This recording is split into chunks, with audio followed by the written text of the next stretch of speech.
Good morning, everybody. Hey, how's life in the fast lane? How is everybody? Welcome on in to the stream. This stream has been sponsored by EA. Thank you, EA, for the fabulous sponsorship. Thank you very much. Also, don't forget, there are some ways that you can support me as a creator. You can give me a sub. You can just give me a follow. All of those sorts of things, always appreciated. Likes and comments over on my YouTube channel, always welcome as well. So yeah, don't forget, you can support me those ways, and it's always appreciated because, you know, I'm a poor little content creator. I need the help. Nah, I'm just kidding. But thank you for being here. I do appreciate it. And you guys, we are building today. I'm excited. We're doing some building. I'm in the headspace for some building, so I'm excited. Vinny, welcome in. First in, first served. You're here, but you have a bad signal for a bit. Should be in better signal soon. You're all good. Sucks that you have a bad signal, but hopefully, yeah, you'll have a fabulous one soon. We're doing something a little different today in that we are going to be building a summer camp. Oh, I haven't built one yet. I haven't built like one of the, what are they, the custom venues that came with Adventure Awaits yet. So we're going to be building one of those today. And I already have an idea of how I'm going to do this. We'll see whether or not I've got the space, because we've got like half of this lot is kind of water as well. So it's not the roomiest kind of 50 by 50 lot that's out there. And we are building up in the top area, Wanderworld Wilds in Adventure Awaits. So this is the area that is most like New Zealand, basically. You know, hot pools, lots of greenery, waterfalls, rivers, rocks, mountains, you know, lakes. That's very New Zealand. So that's the area of the world that we are in today. And we're going to be building a little summer camp. Yeah, it's the new world of Gibby Point. Pretty cool, right? I love this section of the world. So yeah, and we are going to be, I'm going to see if I can build this with Adventure Awaits and base game only. So we'll kind of see how this goes. And I don't know what the dealio is with building in water in this, if it's kind of like Solani, in that, yeah, so you can't do pools. Oh, so there's no pools on this lot. Interesting. Well, no ground level pools anyway. So I imagine if you did like a, you know, like a higher level. We went up a level. I reckon you could do one there, because that's like Solani, right? Yeah. So if you wanted to do a pool, you have to go up. Intriguing. So it just works exactly the same as the Solani waterfront lots. No building pools down on the bottom. So I imagine that means no basements as well. Yep, no basements either. So there you go. Yeah, just like Solani. No basements, no pools on that bottom level. So you would probably need the basements mod by Twisted Mexi if you are so mod inclined to be able to do that. Isn't that interesting? Well, there you go. So I was thinking, and this is kind of my plan at this stage, is that I would like to have... I would like to have like a little entrance here, and this is going to be the main building. So I want to have like the little entranceways coming in, boom, boom, boom. Now there is like an entranceway that comes with Adventure Awaits. Then let me just find it, because it's kind of going to have like, yeah, this one here. So the Camp Gibby gate. So I want to have either like one gate in the middle or a couple of gates coming in, and then my place in the middle. So like that. And then this is going to be like our main building. So the main building is going to house the camp people that run the camp. And then down either side, what I was thinking is that I'd quite like to have some cabins running down either side. Maybe on an angle. Nis, welcome in. How are you? How are you today? How's life in the world of Nis? Vinny, did I ask you how you are today? If I didn't, I'm very sorry. I have neglected to ask, but I am asking now, so I hope that you are well. And the idea of this is that, I might move that down a little smidge, is that the cabins are going to be for the kids. So there's going to be 4 cabins, and there's going to be the main building, which will be the food area and where the adults stay. And then there's going to be like all of sort of the activity places as well, so, or activity spaces. So this is kind of like, you sort of get the layout here with that. I might bring that in one. There we go. So that's kind of the basic layout. I might try and center that a little bit more, but you kind of get the idea. So that's like cabins, and I think we need to move these down a smidge. And then just activities. So I feel like that's going to be not too bad to create. We've got the basic shapes there. Whoopsies. I floated them in the air. Oh dear. This is going well. I hate when it does that, when it floats things up. Okay, I'm going to do a line. So this is, if you are ever wondering how to do a quick, easy sort of like center, work out how to center things, just draw a quick wall and then match it on the other, match it on the other side. So just copy and match on the other side. And you can sort of see where the center of the lot is from there. So we can make sure that that is sort of centered in the middle. I want to get it nice and centered, and then we're going to build like maybe some dots, like a little dock coming out through here, and that's where they can do the kayaking and stuff. I think that'll be fun. Nasina, I'm okay. Just had a chicken sandwich on my way home from work, and I was either very hungry or it was the best chicken sandwich I've had in a while. A little from column A, a little from column B. Pigletish, welcome in, my dear. How have you built so much in 7 minutes? I've made some squares. That's all I've done. But thank you. And also, hello, how are you? Nixie, you're lurking watching you film with your brother. Excellent. Well, thank you for being here, Nixie. Much appreciated. Pigletish, this is more than I do in most streams. Oh, you're funny. You are a gas. Hey, you are a gas. So that's 1, 2, 3, 4, 5, 6. 1, 2, 3, 4, 5, 6. Okay, so that's our basic building. It's all centered. Now, where have we got these coming in? 1, 2, 3, 4, 5, 6. We're going in the sixes today. 1, 2, 3, 4, 5, 6. Okay, so these are not quite the same, I think. 1, 2, 3, 4, 5, 6. Not quite the same. Velvet builds fast. I don't on stream though. That's the thing. Is like I don't really build all that fast on stream, just because, you know, I spend a lot more time talking than I do building. Or maybe I'm getting better at like talking and building at the same time. I don't know, but yeah. I don't feel like I'm a very fast builder on stream. I feel like I'm a faster builder when I'm not streaming, but why does this not look right? Does not look right. It's not right. It's like these should work. These should line up, and they're not lining up. Why are they not lining up? Why? Okay, there we go. Now we have a lineup situation. I'm just trying to keep it even and symmetrical. Okay.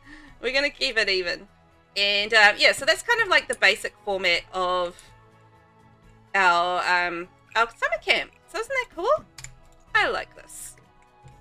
It's pretty straightforward and easy. I was picturing this in my head, and the thing is, when I'm building and I've already got something in my head, as in I already know how I want to build it, it does actually make it a lot faster to build as well.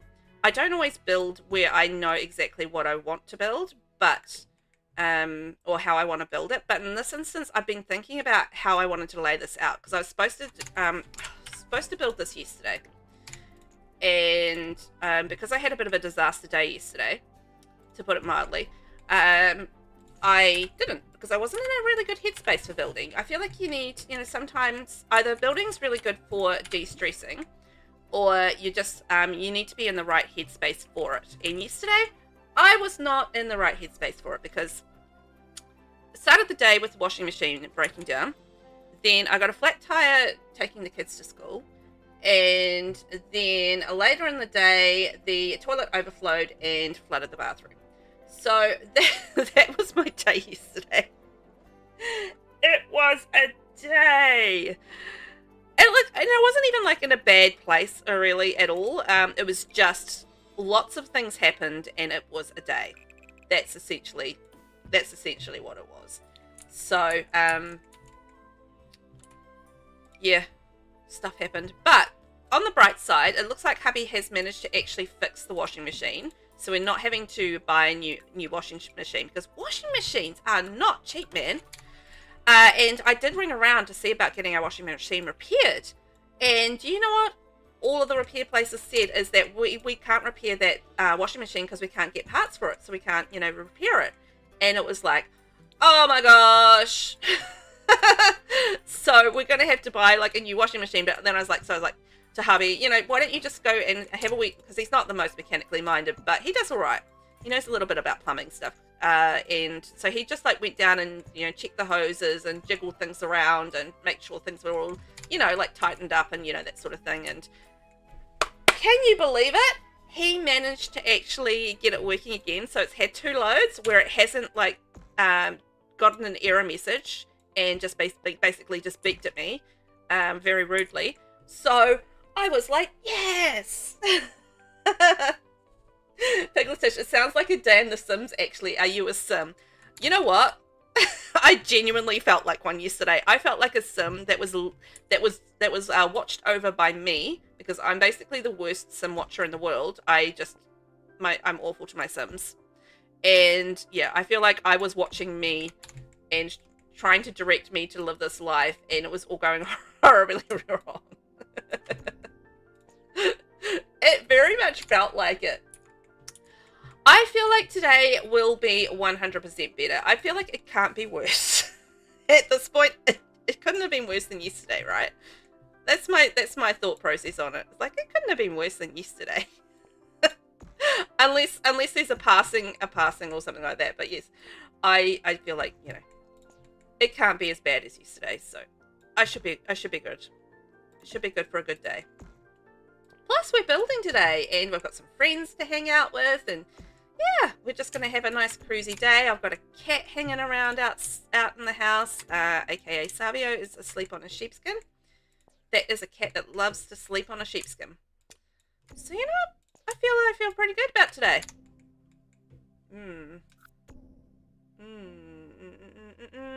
I think we'll go like this. So I'm just going to do a little bit of tidying up with the roofing here. And because I've got the edge showing through, that's something that I don't like. So I'm just going to copy another piece of the roofing here.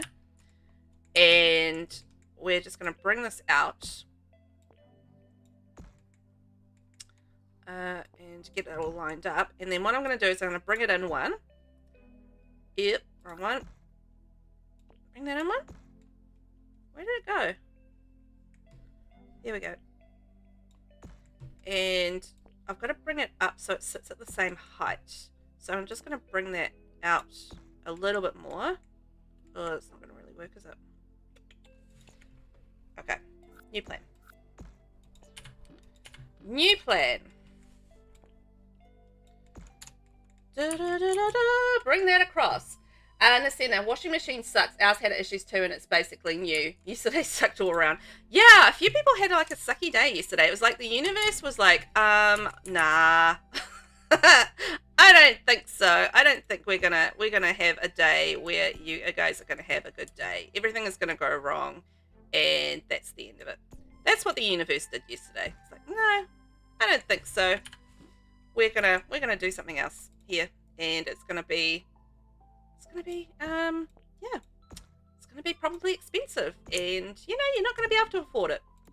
So I'm actually honestly hoping that the washing machine just needed like a bit of a clean out kind of refresh thing going on, so we don't have to get another one, because that we're coming into Christmas, which is an expensive time of year and everything like that, particularly when you got the kidlies to take care of and all that sort of thing. I don't know what I'm doing, but it's very bad. I'm just playing around and trying to figure out how I want this to sit, but I'm thinking I might do a third layer, maybe that one. So yes, I really didn't want to have to replace the washing machine because it's like, oh, man, please don't make me do that. And yeah, fortunately, it looks like the hubby managed to fix it. I don't know if I like that, but we'll just leave it at that. Yes, the new world is absolutely gorgeous, right? This is the top area, Wonderworld Wilds, and I am absolutely loving this area. It's fantastic. You know, I might actually just bring this in one and go like this. I think it's the most New Zealand part of the world, and I may be just a little biased on that, but yeah, it feels like the most New Zealand part of the world. So I'm a big fan of it because of that reason. And it's so cool to see your country represented in a game that you absolutely love. And you know, it's just so, it just fills your heart. It really, really does, to have you know, to have your world kind of there, a representation of it. And it's genuinely emotional to see it there. It really, really is. I get a little emotional about it.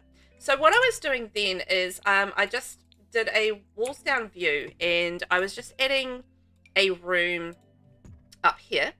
And the reason that I want to add a room up here on underneath the roof is that I want to add some trim around the roof, and that's basically how you go about it, is by adding a roof underneath.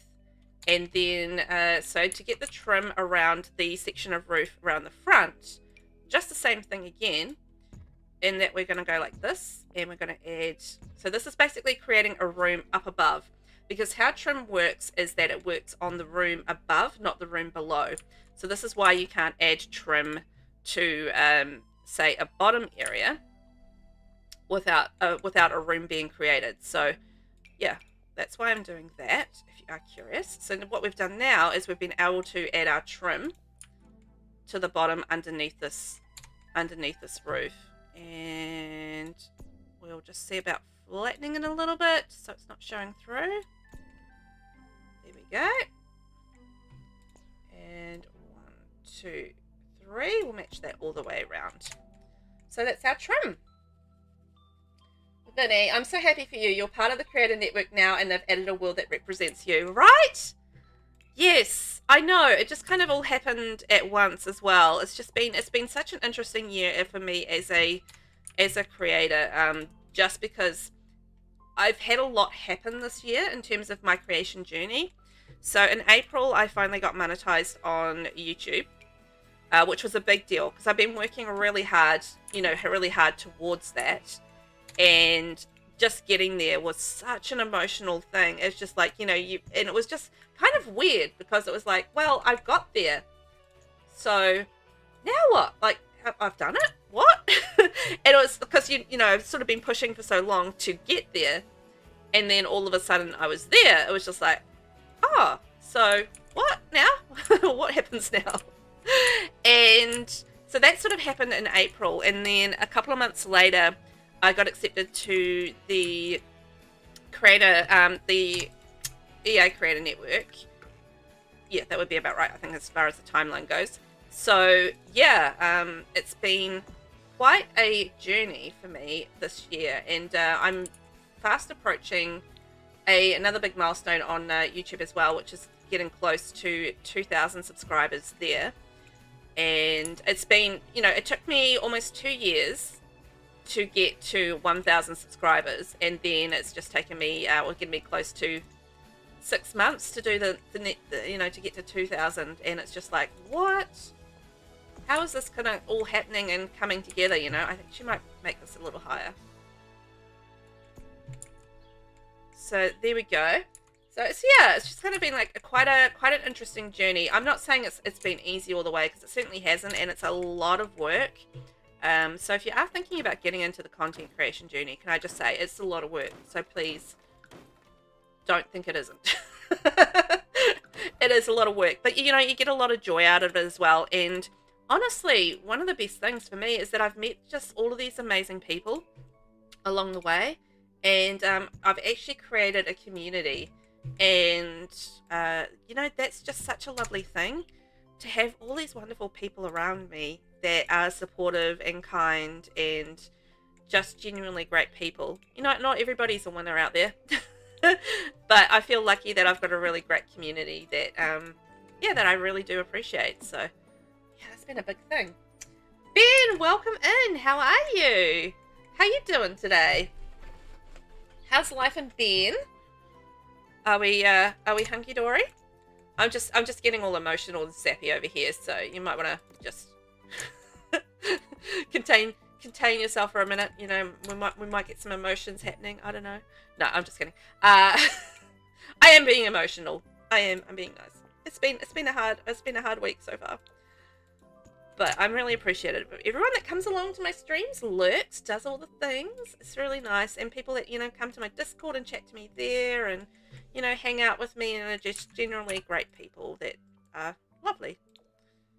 It's just such an interesting thing going through all this. Now, we are building, if you've just come in, we are building a summer camp today in The Sims 4 in Gibby Point, which is the new world from, the new world from Adventure Awaits. And this is the New Zealand area. This is what I consider to be the New Zealand, like the real New Zealand area. And I love it. I love it. I love it. And seeing it. Oh, I love you. Oh, love you guys. It's nice. You don't really expect to create a community when you start this kind of thing. You think, you're just going to throw up some videos on the internet and, that'll be it. But, you sort of get involved in like the social media side of things, and then you sort of start to meet people, and then you start streaming, which is something I actually didn't expect I would do. Believe it or not, I never had the plan that I would stream, and I think we can all agree I'm not the best at it, but I can talk to people, and we can have a good time. So that's the main thing. I'm not the best at having all the fancy things. I don't have the, the fancy notifications and the voice and the noises and the, all that stuff. I don't have them. I'm just a basic kind of girl. And, I appreciate that you guys put up with my nonsense. It's basically where that's going. Ben, that's okay. I've had a difficult day, honestly, but I'm doing my best. Oh my gosh, Ben, tell you what. Tuesday in the world out there, it's been a nightmare. It's been a nightmare day for everybody, from what I can tell. I had a wicked wango kind of Tuesday, in the sense that it just went like all pear-shaped. Everything went pear-shaped. So I feel you on that. I just had a day on Wednesday as well. I mean on Tuesday. It's Wednesday for me at the moment. I've gotten through the Tuesday of Doom, and now we are on the Wednesday of amazing. This is my theory, and I'm sticking to it. It's Wednesday's amazing and Tuesday sucked. All right. So this is going to be our main cabin area, and then these little squares here are going to be our kids' cabins, and then we're going to build like a little pier area so that they can do their kayaking and stuff, and we'll have like a little archery range somewhere in here. I don't really know where I'm going to fit everything, but anyway, we're going to have an archery range in there somewhere. And yeah, it's just going to be a cute little summer camp. Then the Wednesday of wonderful wizardry. Oh, I wouldn't mind a little bit of magic in my life. A little wizard in my life. Oh, that reminds me of... Has anybody read the Dresden Files? By Jim Butcher? Oh my gosh, I was at a book fair last week, and I saw a copy of one of the books from that series, and it just reminded me of the series, and I was just like, oh, I should reread that, because that series is awesome. But I do tend to just reread it when a new book comes out, because Jim Butcher is not the fastest, or not that he's a slow writer, it's just that he has other projects on the go. And yeah, that series is just amazing. It's like detective wizardry, and that's really cool. Wednesday of wealth for all. Yes, we'll have a Wednesday of wealth. Oh my gosh, that's such a good idea. Let's do it. We'll all get wealthy on Wednesday. Actually, you know what? I'll buy a lotto ticket because we have a lottery draw on Wednesdays. We have a lottery draw on Wednesdays and Saturdays here. So I feel like, you know, if we're going to have Wealth Wednesday, today's the day to buy a lotto ticket and hope for the best. I never win anything, but that's fine. I reckon we can put our archery range here, maybe. So there's a couple of archery ranges that you can do. So you can do the range as a STEAM archery target. Now this is a locked item. You can unlock that at level 10 of the Park Worker Career while in Park Ranger branch. So this one's a locked item, but then you have the basic item, which is the Bullseye archery target. There's genuinely no difference between them except the look of them. So this one has like a little roof above it, and then this one is just like your plain kind of archery thing. But archery for kids, lots of fun.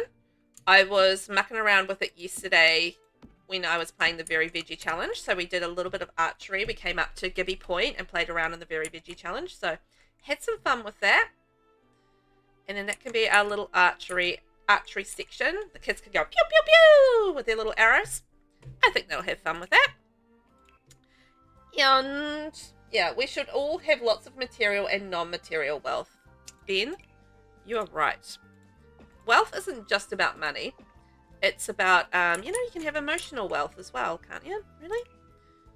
I feel like, you know, that sounds like a good thing to me as well. Having like, you know, emotional wealth where we are just full of happiness. But you know what goes a long way to making you happy? Is money. And I realize money doesn't solve all the problems. It really doesn't. But you know what? Money solves a lot of problems, which are the money problems.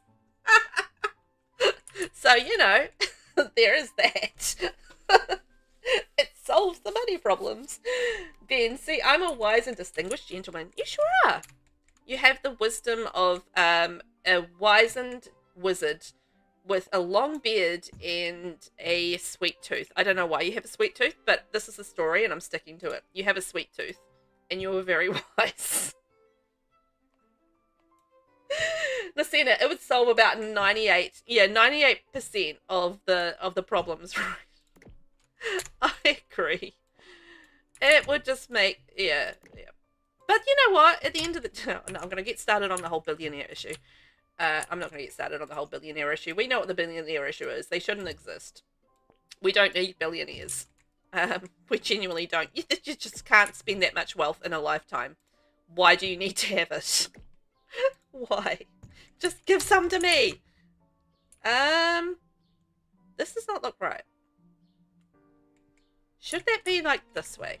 Yes, it should be. I did that wrong.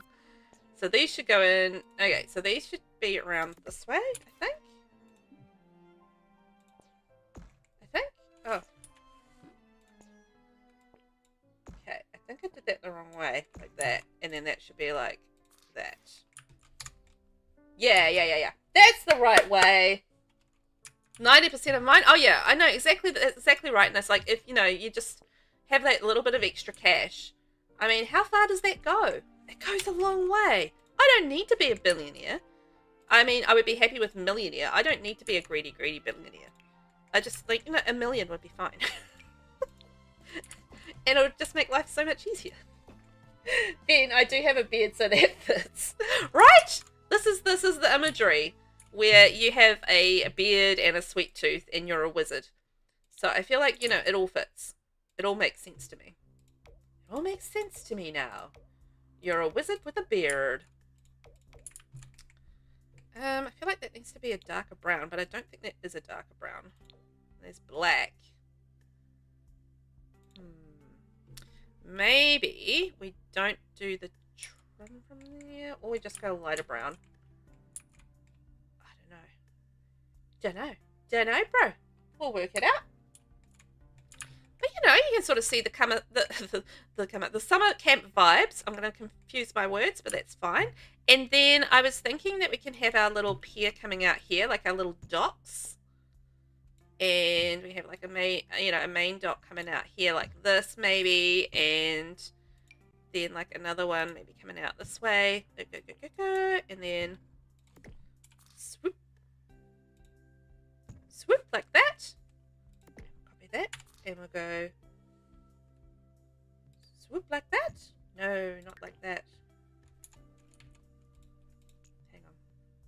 That goes one and like that. And then go this way and then this way. And then this way. I had to do this the hardest possible way, didn't I? Okay, I think that's right. That's even. Yeah.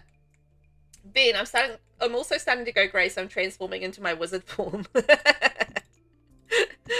You're about to enter your wizard phase. Living your best wizard life. Okay.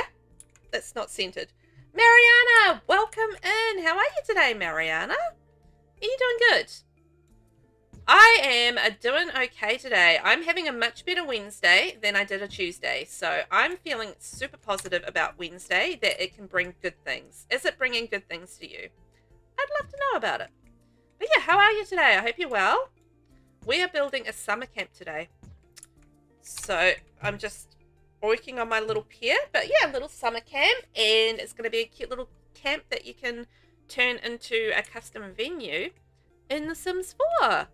In Adventure Awaits. So I think that's going to be cool. See, look at that. We've got our little pier.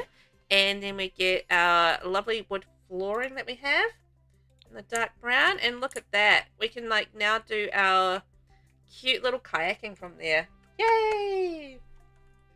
Heck yeah, wizard form. Ben, I'm seriously tempted to have a huge grey Merlin bird in the future. You know what? The only issue I see with a Merlin beard. Also, I am streaming across 2 platforms today, so if you do hear me chitty-chatting away to people and you can't see them, that's why. Yeah, I feel like the only issue with that is beard maintenance. Like, I feel like you would have to really maintain your beard. Like, it would be a lot of work. You know, well, I don't know. I've never had to maintain a beard, so I don't actually know the work involved. But I feel like you would constantly be getting food stuck in it, and that would get like knotty and coarse and yucky. So you'd like have to make sure that you brushed it regularly and looked after it, right? You know, I feel like beard maintenance is a thing, and it's a thing that requires a lot of work. So yeah. Mariana, you decided to join for a little bit. Oh, well, it's nice that you came along, and also that you said hi. I appreciate that. So yeah, I'm glad that you're here today and that you've popped in to say hi. No matter how long you get to stay, because I know it's some, streams can be a long thing. You don't always have the wherewithal to stay for a full stream, but it's always nice that people do pop in and say hello.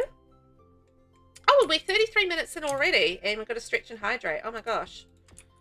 How time has flown, and you know what? It's been a little productive 33 minutes, I've got to say. I've managed to build quite a lot. Despite the fact that I was going on about being slow earlier. It's been a fast morning, but I feel like stretch and hydrate. Oh, I've got my Coke here. Should we open my Coke? Satisfying.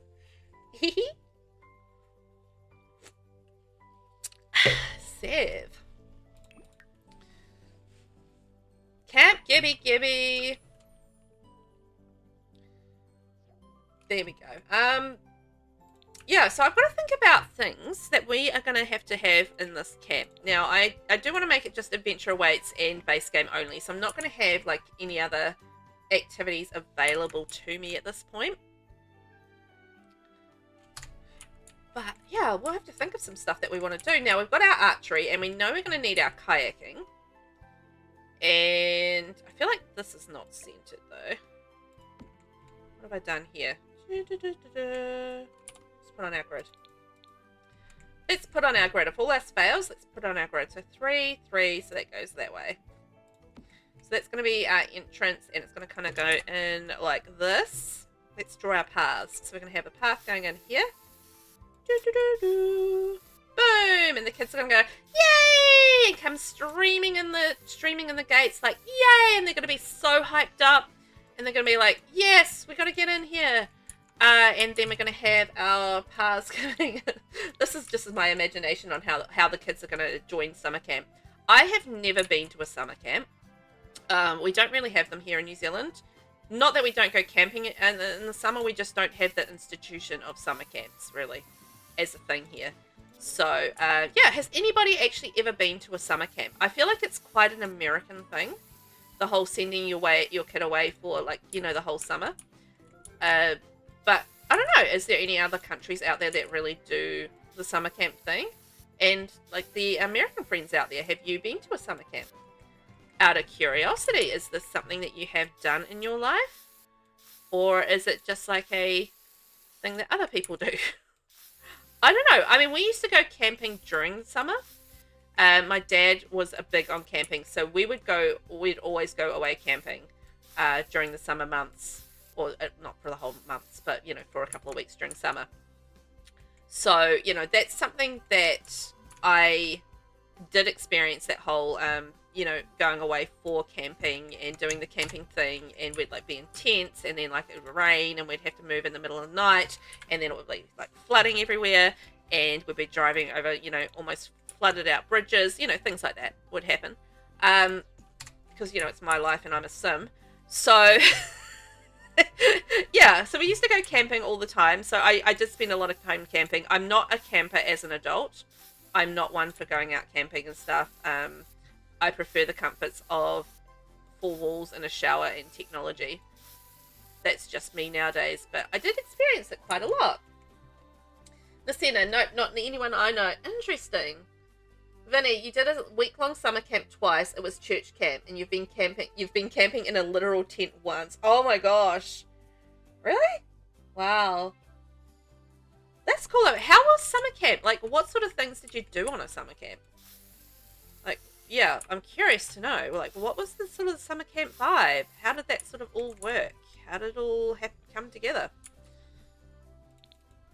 I don't have any frame of reference for how summer camps work at all. I have no idea, except for movies and TV shows. You know, that sort of gives me my only sort of frame of like understanding what a summer camp is, and I don't know that that's realistic.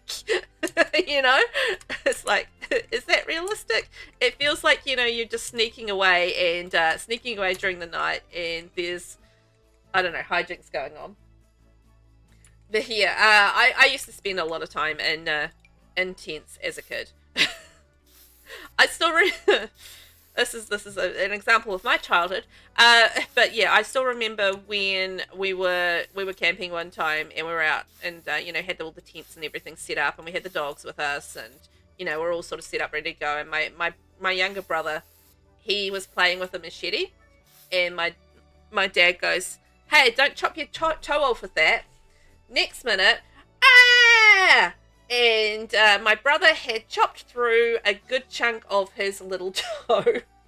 We were in the middle of nowhere, and so my dad just gets some band-aids, band-aids him up, and he's like, "Oh, you'll be right." And that's it. That was all that happened as far as caring for his chopped up toe, and he was fine. His toe was still attached. It just like reattached back on. Like, it was like kind of, sorry, this is a gross subject, but it was kind of half hanging off his foot. Anyway, it just reattached. It was fine. This is my childhood, guys. This is how it kind of went. This is not an unusual incident in my life. So yeah, there we go. It's a little sample of how it was to be growing up Velvet. Hey, you'll be fine. Just use some band-aids. I did that at work once when I was working at a bookstore, and I was chopping up magazines, and I sliced off a good chunk of the top of my thumb, and everyone was like looking at me concerned. I'm just like, got some band-aids, taped it back on, and carried on chopping up magazines. Everyone was like, do you think you should go to the emergency room? I'm like, it's fine, it'll reattach, because I already knew that things could reattach because of my brother's toe incidents. So I wasn't worried about it. Yep. Anyway, that's sort of the Kiwi thing. It'll be right. Put a band-aid on it and carry on. Absolutely ridiculous. Lucina, yeah, same, only movies and TV shows for me. Yeah, it's just like having that experience, movies and TV shows, and what they are. And generally, like, a lot of the time, when you're, like, at a camp and that sort of thing, it's quite often a horror movie. So I feel like that's not Hopefully not a real representation of a summer camp. I hope. One would hope. Vinny, yeah, there's lots of cabins with electricity and showers and stuff. It was like a whole camp resort mini town. I was sponsored to go because it was expensive as heck. There were 2 lakes, all kinds of water sports, a waterfall, and hiking trails, and all kinds of stuff. Wow. Oh, see, that sounds wonderful. Because I couldn't, yeah, like, how long is a summer camp? Like, I imagined it's probably around about 6 weeks long, just to, you know, cover the summer holidays, so like the parents basically don't have to deal with their kids over the summer holidays. I'm assuming that's what's it's kind of like about 6 weeks or so, but I could be wrong on that. That's just always in my mind how I kind of pictured it, so whether or not that's accurate, you know, that's always the question. Okay, we've got some lovely pathways. All of that for me. So I need to create like a little archery range. I'm getting distracted doing all the outside stuff, but I feel like that's okay because we've got the basics there. Got the basics there. We're making it happen. Archery range. Maybe I can have like a little bit of stone.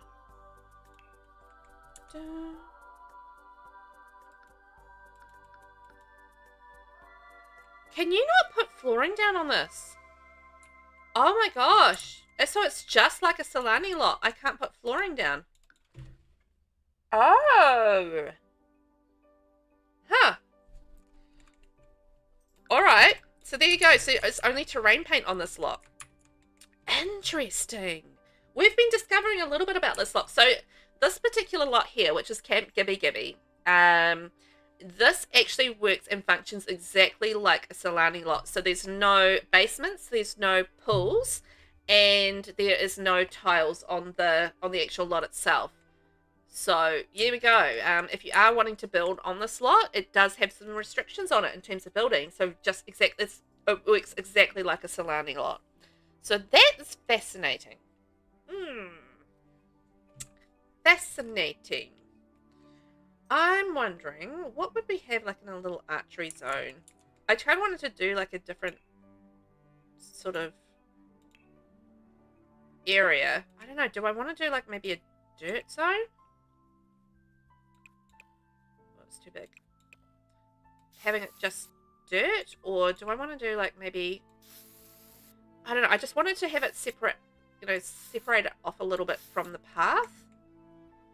But I feel like that's not really going to be the style I want.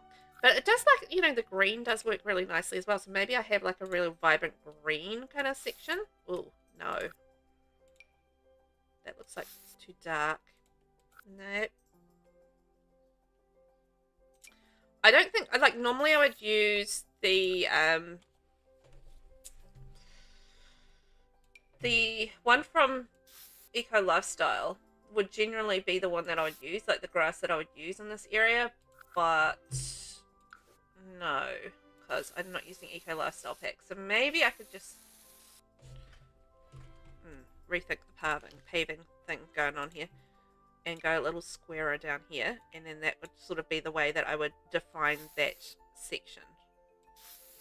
That might be the way to go. So just go a little squarer and have it look like it is actually, you know, a properly squared off kind of area. That makes sense, right? I think that makes sense. So, yes, interesting. Summer camp. A whole thing and a whole world out there of things that I've never done. But yeah, we went to one of my favorite camp trips that we did was to the Marlborough Sounds. So the Marlborough Sounds are an area here in New Zealand that is right up the tippy top of the South Island, and basically they're just like these beautiful sounds, which is like lots of water, like winding kind of roads, and like all these like little beautiful coves everywhere. And it was such an absolutely gorgeous area to visit. I still remember that really fondly. But the thing with that is that because the roads were all like kind of windy and you know, narrow and that sort of thing, we ended up getting in an accident on my birthday. So my birthday is in the summer holidays, And yeah, on my birthday, we were driving along. I can't remember what we were doing, but we just ended up on a head-on collision on one of these windy roads. And yeah, we were often, again, in the middle of nowhere. So my dad, fortunately, was a mechanic. So we were able to sort of get the car running and that sort of thing. But it was just like, you know, it was just one of those things that happened on holiday. And it was like, oh my gosh. The life of it. But anyhow, we got there in the end. Now, what's going on here? Oh, don't hide Nexus. I hit the wrong thing. Gosh, Velvet. So the great thing about this is that the debug will be able to match like the area around here as well. I love that for us. And I've got to think of like things that we're going to add to the rest of this world as well as we go along. I love these little planters that we got, you know, like the little in the little metal kind of tubs. I've been using them a lot because I thought they were really cute. Plus we didn't get like a whole lot of plants with this pack.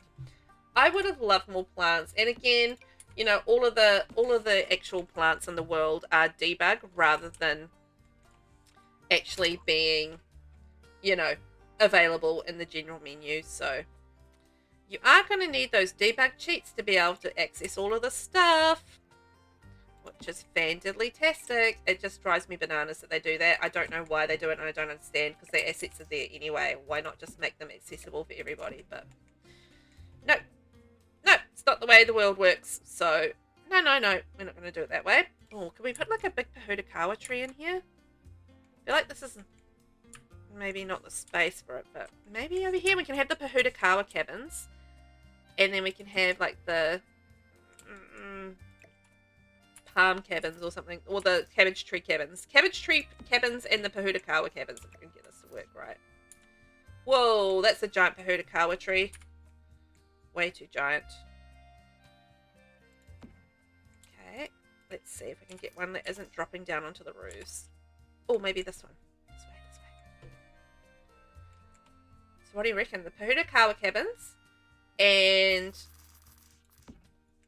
the cabbage tree cabins. That's what we're going to call the cabins. I think that's a cute idea. So if you are wondering, the cabbage trees are these ones here. So these are the cabbage trees. And this is the Pahudakawa tree, which is the Maori Christmas tree, basically. And it blooms over the Christmas period, so in the summer in New Zealand. And yeah, so it's just because it has those beautiful red blooms and it's sort of Christmas, you know, blooms around Christmas. It's just what we call them. There we go. What else we got? So I was thinking about doing some bushes around the place just to sort of frame the area a little smidgy bitch. So I'll do some more cabbage trees around here as well. Cabbage tree cabins on the side. So I feel like cabbage tree cabins could be for the boys. Is that not going to repeat? Okay, fine. Be like that. And then the Pahudakawa cabins can be for the girls. Because they all, I'm assuming that they separate out the boys and the girls. I feel like they would. I just assume at that age that would be the case. So yeah, that's cool. Da, na, na, na, na.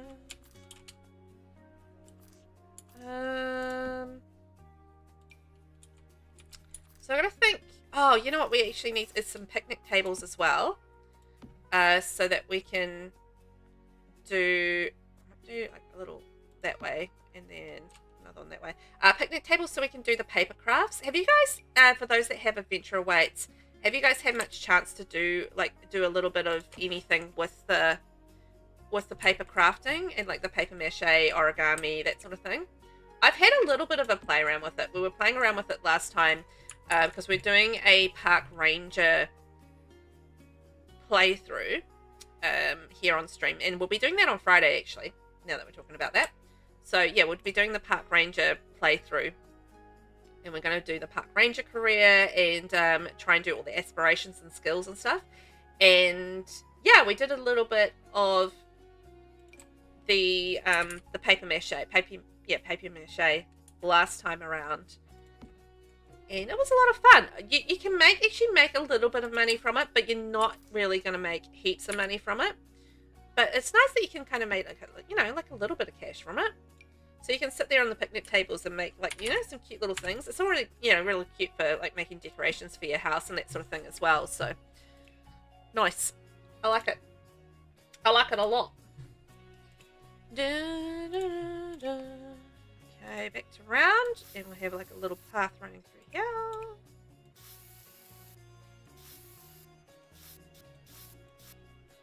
And, yeah, we'll do, like, little picnic tables and stuff around the place. What else? So we're going to have picnic tables. We're going to have archery. Whoopsies. We're going to have kayaking. So we'll put our kayaks out there. And we'll make sure we've got, you know, in Solani, or with the island living pack, we got the jetty things. So we've actually got that with this pack as well, which now makes sense that I've built on this lot, because I was kind of wondering why we had those with this pack, but now I get it, because, you know, this lot basically is an island living kind of style lot. It's making the sense. So we've got cabbage tree cabins, we've got Pahudakawa cabins, and we're going to have an archery zone. We're going to have some picnic tables so we can do arts and crafts, and this is going to have, let's go into here and find our stuff. So this is going to be where we're going to have our kayaks. Oh, look at that. Kayaks in the water. Different kayaks. The kayaking is fun. It's not a separate skill though. So the kayaking, it just gets you extra fitness. So you're not going to get like a kayaking skill with it. The skills that you get with adventure awaits are, let me think. There's entomology, which is the butterfly catching. There's archery.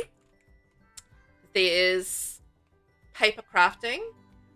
And oh shit, what's the last one? There's 4. I know there's 4. Paper crafting, entomology, archery, and oh shoot, I don't remember the last one. Oh, it'll come to me. But yeah, there's 4 total skills that you get with this, and yeah, quite a bit. Like, I think 3 of the 4 though are only level 5s, and then was that a rare swear word I heard? I don't think so. What did you hear? I don't think I said it. I said shoot. I didn't say anything else. So I don't think you heard one. I don't think I did. It's pretty much ingrained in me not to, so I'm pretty sure I didn't. You never know. You never know. You may have misheard. I don't know. I don't think I did. I'm pretty sure I said shoot. That's the only thing I can think of that you might have misheard. Ooh, did Velvet say a bad word? Ow. Who knows? Oh, we're gonna have to go back and listen to the footage. What did Velvet say? Dun dun dun. I know there's another skill. Oh no, this is bugging me now. What is the other skill? Because I know there's 4, and I know 3 of them. Like 3 of them are level 5, and then diving. That's the other one. Diving. Oh, can you have diving boards going off the dock into the water? Does diving have to be from a pool? So diving, archery, and entomology, I think, are all level 5s. And papermaking is a level 10 skill, I believe. Just going off my memory of it all. But, yeah. So we've got 4 skills, and we've got 2 aspirations. One is for adults, one is for kids. And then we've got 1 career, which is the park worker career. I'll leave it with you guys. I'm not fond of the career, just because it's 3 days away, and it's not an active career. It's semi-active in that you can sort of direct your Sims to do things, but it's not an active career, and I'm not a fan of it. For me personally, I don't think that was a great way to go about that particular career. So, a little disappointed in the career for this one, but we'll see. I am going to still play it out and see how it kind of goes. Yeah, I'm curious. Can we do diving boards into the water, and will it work? No. That was quickly answered. No. So you can place them on there, but I don't think you Sims can jump from them. Oh, man. Well, that's a shame. Oh, well. Oh, well. That's all good. Well, do we want to have some kayaking? And I think maybe we can put the picnic tables here. Yeah, it would have been cool if we could like jump off these piers and like, you know, have like a little diving board off the piers. Like I thought that would be quite cool, but it was not to be. I wonder if we can fit some picnic tables around here. That would be quite handy. And then we can put like the paper crafting on there.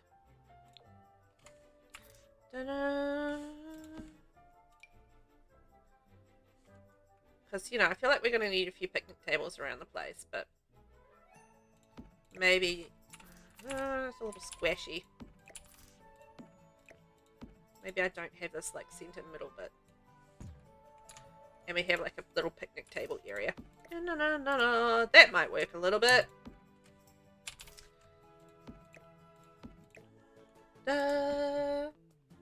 Ben, a random thing I found out today that someone I was friends with years ago now lives in New Zealand. Really? Well, there you go. New Zealand is the place to be. It's where we're going today, New Zealand. We're in the game where New Zealand is represented and you're being hosted by a person from New Zealand, aka me. And your friend now lives in New Zealand. So it's all about New Zealand today. It's New Zealand Day! We don't actually have a New Zealand Day. Oh, well, nah. We don't have a day that's like represented as New Zealand Day. We have Waitangi Day, but that's not really a New Zealand Day. That's more about the celebration, in theory, of the signing of the Treaty of Waitangi, which is also a day for protesting the signing of the Treaty of Waitangi. So, there's mixed feelings about Waitangi Day. It's technically probably could be, considered to be sort of New Zealand Day-ish, but it's not exactly. A lot of people protest that day. Anzac Day. No, Anzac Day is a celebration of the Anzac troops that fought in World War One. So it's like Australia, New Zealand, coalition or something. I believe that's what it is. So, not exactly New Zealand Day either. It's just like a commemoration of the soldiers that fell in the battle there. Then we have King's Birthday. We have Labour Day, Labour Weekend, which, again, not really New Zealand Day. So I don't think we really have New Zealand Day. We have, like, regional days. Do you guys have, like, little regional days as well? Where you have, you know, like, your days off and stuff? Like like we have Taranaki Day and, you know, Taranaki Anniversary and Otago Anniversary and Auckland Anniversary and, like, all the little anniversaries and, you know, that sort of thing. For the different regions, but we don't have a specific New Zealand Day that I can think of off the top of my head. I mean, we have Matariki, which is a celebration of the Maori New Year. We have Christmas, we have New Year's, Boxing Day, day after New Year's, Waitangi Day, Anzac, Easter, King's Birthday, Matariki, and Labour Weekend. That's about it. Ben, apparently my friend from years ago now lives in Queenstown. You know what, Ben? I used to live in Queenstown. True story. I lived there for about 10 years. So I moved there when I was 14 and moved out of there, when I was just like 21 or something. So, yeah, I went to school there in Queenstown and had some of my formative years in Queenstown. It's a lovely, lovely place. And a beautiful place. It is very touristy, so you get a lot of tourists coming through there. So you kind of got to be prepared for that. And a lot of the work in that area is, you know, the tourist industry, sort of hospitality industry, that sort of thing. So if you want to not do that, it's a lot harder to get a job there. Ben, did you say Teriyaki Day or Pterodactyl Day? I said Taranaki Day. Taranaki Anniversary. Taranaki. Taranaki, mate. Now, I've got a question for you guys. Do I need to do a little bit more of a contrast color? Because it feels like this is a lot of dark brown. You're just being silly. It's like, what's this accent of yours?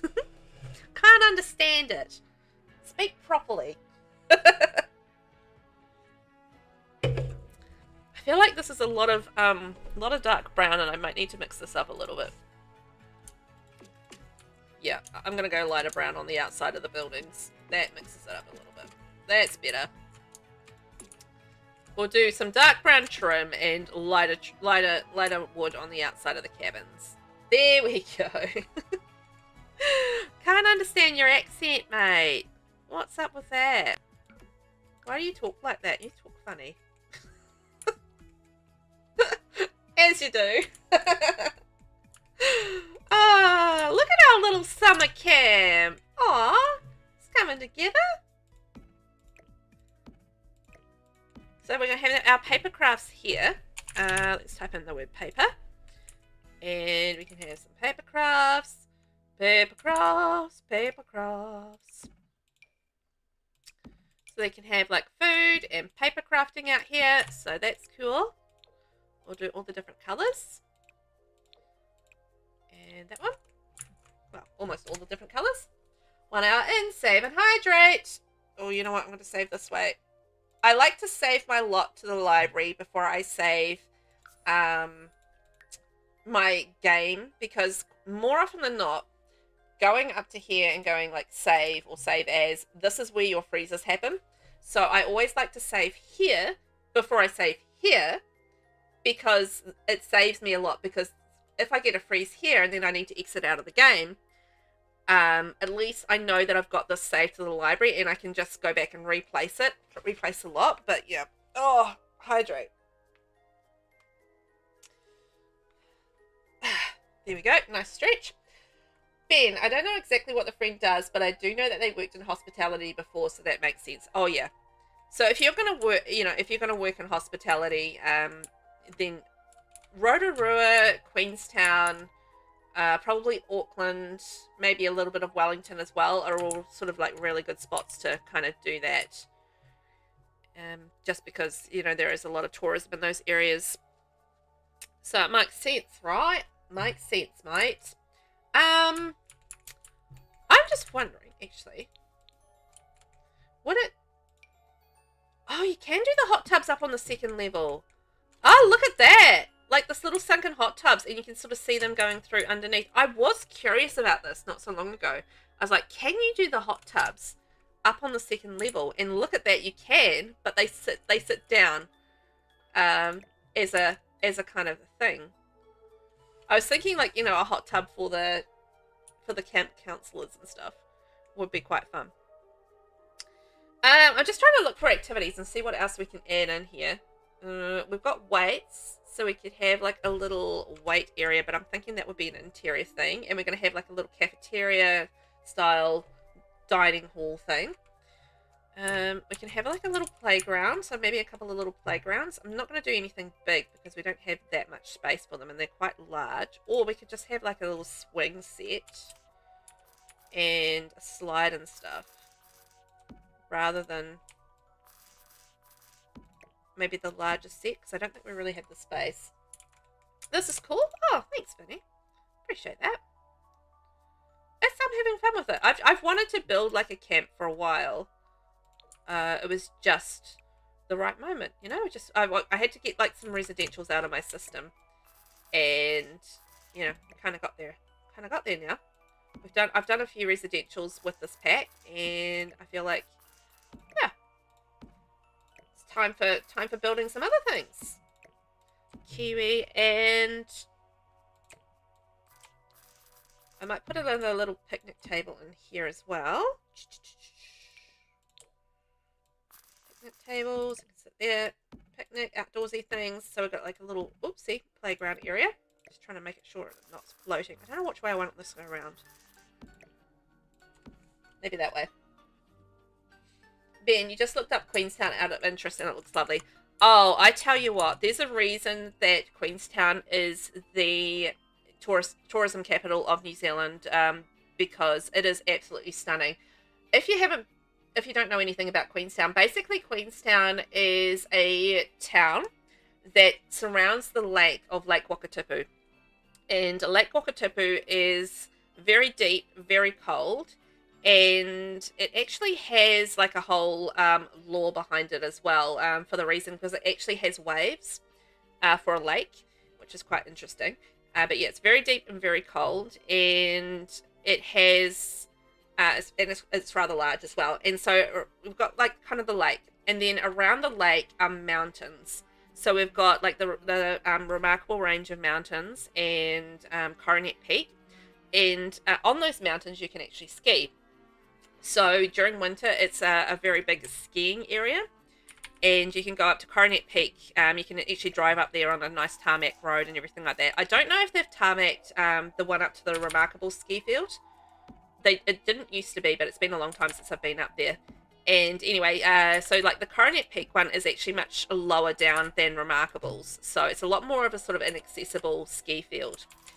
And yeah, you can go skiing. I used to go skiing up there for school actually.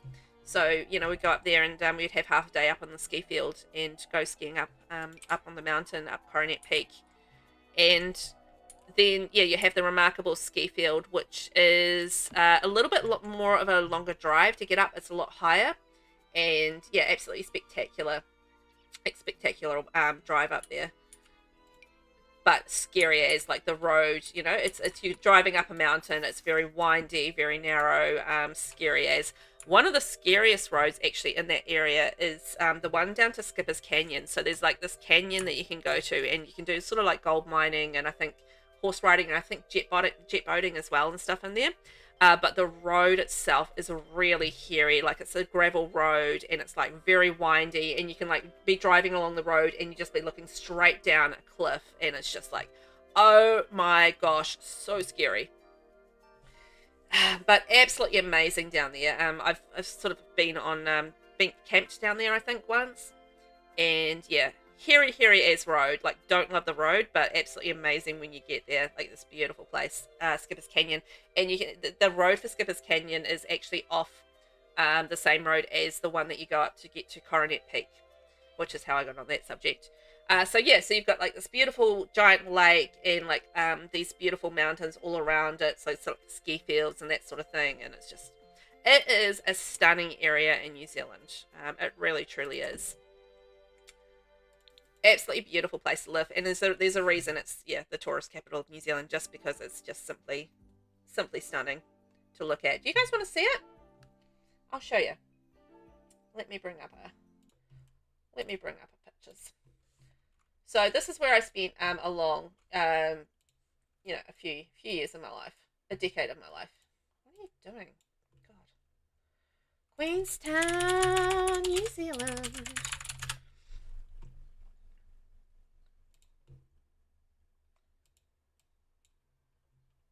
What is this doing? Stop it. Sorry, I'm just going to yell at my browser for a little bit.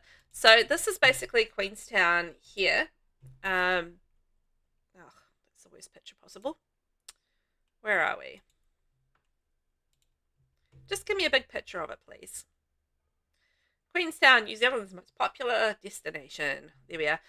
So yeah, so it's a big lake, and then the city's kind of like all around the lake, and then like you've got the mountain range up there, and there's an Earnslaw. So this is the Earnslaw that you can go on, and it's like a ship, and it takes you across to Walters Peak, which is a sheep station, and you can kind of sit there and you have like a tour of a working sheep station, and you kind of like interact with the the sheep, and blah blah blah. This is the bungee jumping, so we're fairly famous for the bungee jumping, which was I think, I don't know if it was invented by, but it was like definitely made famous by the Hackett brothers, AJ Hackett. And this is on the way into Queenstown. You can stop at this bridge and you can watch people jump off it. So there you go. And yeah, that's just basically another view of the lake. Doing the lake things. Lots of activities. Oh, there's vineyards there. Sam... Oh, what's his name? You know the guy from Jurassic World? He's a Kiwi anyway. He's a vineyard in that area. What's his name? Sam something. Sam Hunt? No, not Sam Hunt. That's a poet. God. Anyway, that's Queenstown. There you go. It's really pretty, and I spent a lot of time there. Ben, I'm a bald man, and I just got an ad for female hair products. Targeted marketing. I love that for you. Oh, fantastic. Oh, that's great. Please, give me all of those female hair products. Thank you. I need them all. I'm just seeing whether or not there's anything else that we can have here in... Sam Neill. Yes, Sam Neill, that's it. Just, I know his name, but you know how I am with, like, remembering names on stream. I just can't do it. I can't. I've tried multiple times to remember names in this, and I just literally cannot do it. Absolutely appalling. Sam Neill, that's him. I've met him. He's a nice guy. He's a nice fella. But yeah, he has this vineyard nearby, and... Well, he used to. I don't know if it's the case. I haven't checked up on Sam Neill recently, to be fair, but... He had one, and he used to come in and get books on wine all the time. Shh, spilling all the Sam Neill secrets. When I worked in the bookshop. I used to work in a bookshop in Queenstown, if you guys haven't gathered that. I also managed a bookshop in Auckland as well, for a while. That doesn't seem centered. There we go. Ben, you should work for the Queenstown Tourist Bureau. Yeah, pimping out New Zealand here and on stream. Go to Queenstown. Rotorua is the inspiration behind this area over here. So this is the section here that is actually like Rotorua, because Rotorua has like the hot pools and the geyser and the the sulfur and all that sort of thing. So that area over there is very Rotorua. Yeah, I met him, Vinny. Yeah. Because, I met him. I met a few different, like, celebrities coming through when they were, like, filming Lord of the Rings. So, yeah, met a few of them. You know the guy who played the dwarf dude? And he was in Indiana Jones as well. Yeah, met him. And I'm gonna say... the guy who played Sam in Lord of the Rings. I think I met him, and Elijah Wood. People like that. Ben, you just made us all want to visit Queenstown. Excellent. This is my job done. I didn't think about stairs for this. So I do have the problem of working up the stairs, so I'm just going to make little triangles and add in stairs. Yeah. I've met a few people, Vinny. I've met a few people. I'm not just a... This is the best way to impress Vinny. Yeah, don't worry about building anything nice. Just tell Vinny who you've met. You just meet people along the way, right? It's the way of the worlds. What's the best way to do this? Because I don't think I can actually get them any lower. I didn't really particularly want...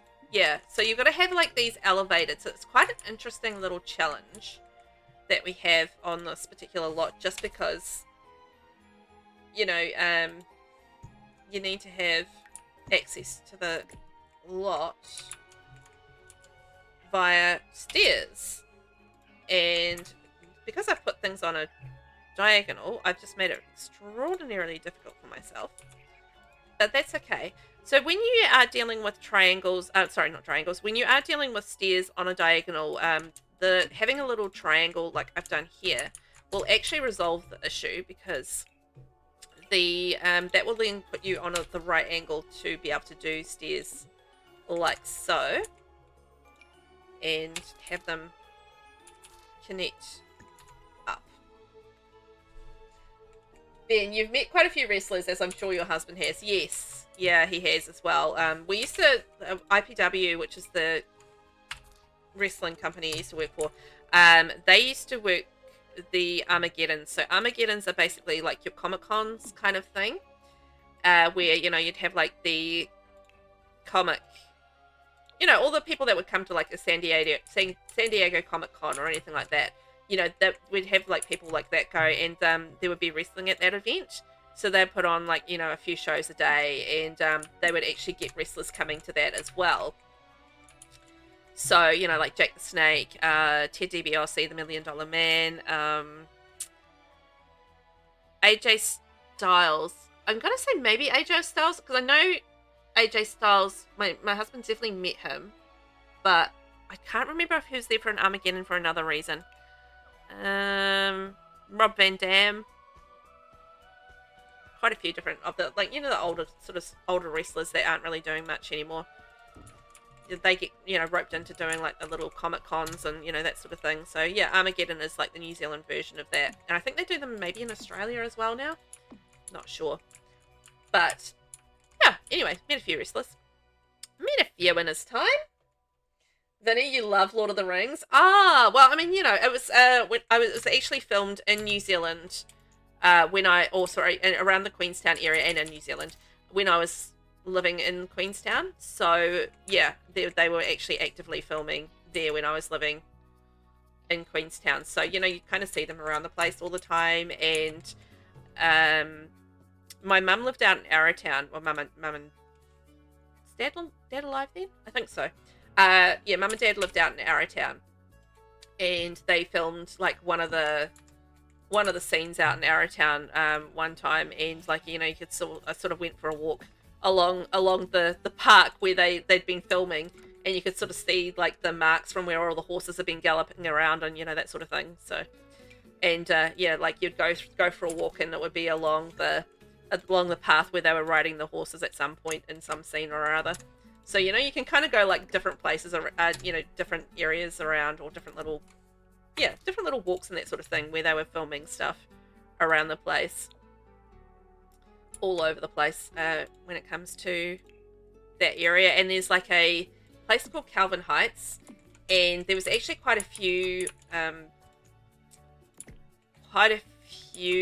places quite a few different movies that were filmed there as well, up in Calvin Heights. So it's like this area in Queenstown. You can actually drive up there, and there's like an old movie set from some old, I can't remember which movie it was, but there was like it's like a Chinese prison set up of this like the random Chinese prison set up a mountain or up a big hill in Queenstown. You can go and see it. And like the movie Willow was filmed up there as well. Some of that was filmed up there, and yeah, quite a lot. So you can sort of go all to those sites. Ben, you've met AJ Styles too. Oh, small world, right? Small world. Okay, I think I've resolved my issues as far as accessing the cabin. So they've got like their little things, their little balconies and all that sort of thing. It's coming together. I mean, it's not like it's a 50 by 50 lot. It's not a small lot. There's a lot of building to be done on that lot, particularly like landscaping and stuff, but I'm not going to go overboard with it. Not to mention, I don't have all that much stuff to put on the outside just because it's base game. So, kind of got a base game and adventure weight. So, you've got a little bit of creativity that you can do, but there's limitations as well about what you can kind of do with this lot at this point. But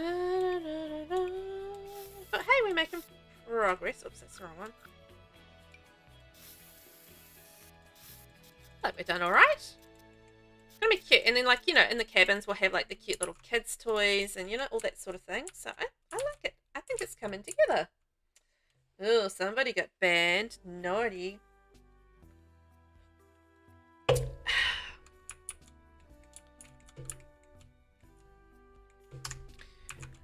Okay. So we've got like a little playground. Now, is there anything else? I'm just digging through the archives of Adventure Awaits, just seeing if there's anything else I want to add in terms of activities. So, I mean, I really did kind of want the Stillwater's hot tub, but I just feel like there's not an appropriate place for this anywhere here. So that's probably not going to happen. We've got our kayaking. Our fitness, I feel like maybe we'll do inside. I don't think the fitness stuff would be an outside thing, but maybe on a balcony.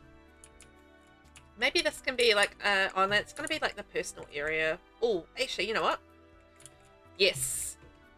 Never mind the personal area. We're going to have the fitness area up here. So we'll have like our weight section. There we go. So they can do all their fitness stuff. And a bike. There we go. So the kids can do their... I don't know. I'm assuming kids don't do spin classes on summer camp, but you know what? In this summer camp, they're gonna have spin classes. Okay. There we go. Lexus, hello, welcome in. How are you today? Welcome, welcome. How's the baby today? Behaving himself? I hope so. I hope so. We're building a summer camp today. It's lots of fun. And we're just talking about different celebrities we've met. Have you met any celebrities? I'm curious. No, no, no, no. You've met any? I've met a few here and there over the years, as you do. Go that way. There we are. Oh, should I have like a little fireplace? Actually, maybe I will have a little fireplace here. Might add this in. Thank you. I will hydrate and stretch in a second.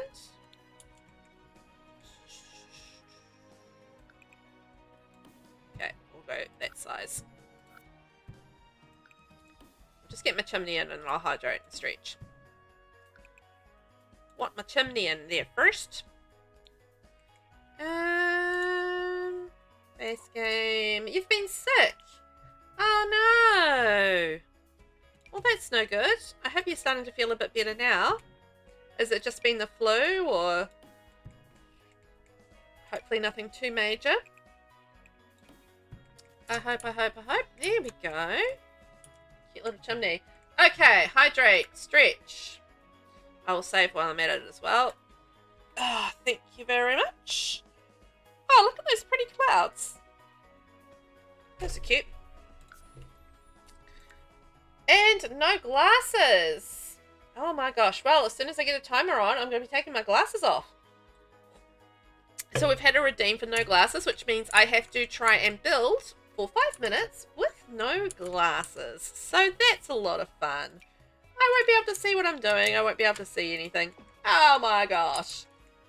You think it's just the cold? Couldn't stop coughing last night. Oh. Well, that sucks. I don't like coughs. Thank you for the timer, Vinny. Glasses are off. Let's go. Let's make this happen. Let's see how I go. Building with no glasses. I did have the tough choice of trying to choose a stone, but I think I'm going to go with that one. All the way through. Oh, I'm leaning in nice and close. Sorry if I am suddenly a little bit louder. I have to lean in close to be able to see what I'm doing while I'm doing this. So, my apologies, but it is what it is. I gots to do what I gots to do. So I was thinking we can have like a little side table, like, you know, the little tray table that we got with this pack, this one here. So I was thinking we could maybe, I don't know what color I want to do, maybe go a lighter color. And we can go like that and put maybe some towels on there, like, you know, they're wiping off their sweat. Might be the way to go. Let's just take that off. And yeah, have a little bit of a wipe off my sweat from when I've been working out so hard on my spinning and my weightlifting. If I had an option for a drink bottle, I'd probably put that there as well. But because I'm only doing the 2 packs today, neither of which have the drink bottle options, I won't be doing that. That's okay. Oh, that way around. There we go. That's fun. But yeah, I'm sorry to hear that you've been feeling unwell, Lexus. It's never nice when you're feeling unwell. I always find that when we get to like a change in seasons, it's quite often a thing where you get like ill and that sort of thing, right? And we're sort of just changing through to, you know, the warmer weather as spring hits. So I feel like that's the thing that's happening in our worlds at the moment. Although, you know, for some of you in the northern hemisphere, we're going towards more of the fall kind of things, right? You guys are in fall and we're in spring. We've got all the rain and spring weather kind of happening, but at the moment, and I'm happy to say, happy to report, it is actually a sunny day here. It's been raining. It feels like it's been raining non-stop for weeks, and it kind of has. I think we had like 2 weeks of rain, and then we had about 4 or 5 days of no rain, and then we just had like another 4 or 5 days of rain again, and then finally we've got a clear day. It's amazing! The baby started, unfortunately, I got some meds for it. It's been raining forever. It has been raining forever. It's been such a wet spring. A really wet spring. So it's just like, oh man. Feels like it will never end. But hey, we're getting there.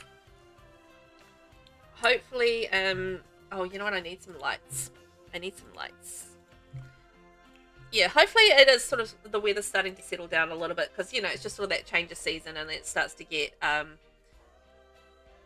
the colours. Okay, that one. Yeah, it gets really unpredictable.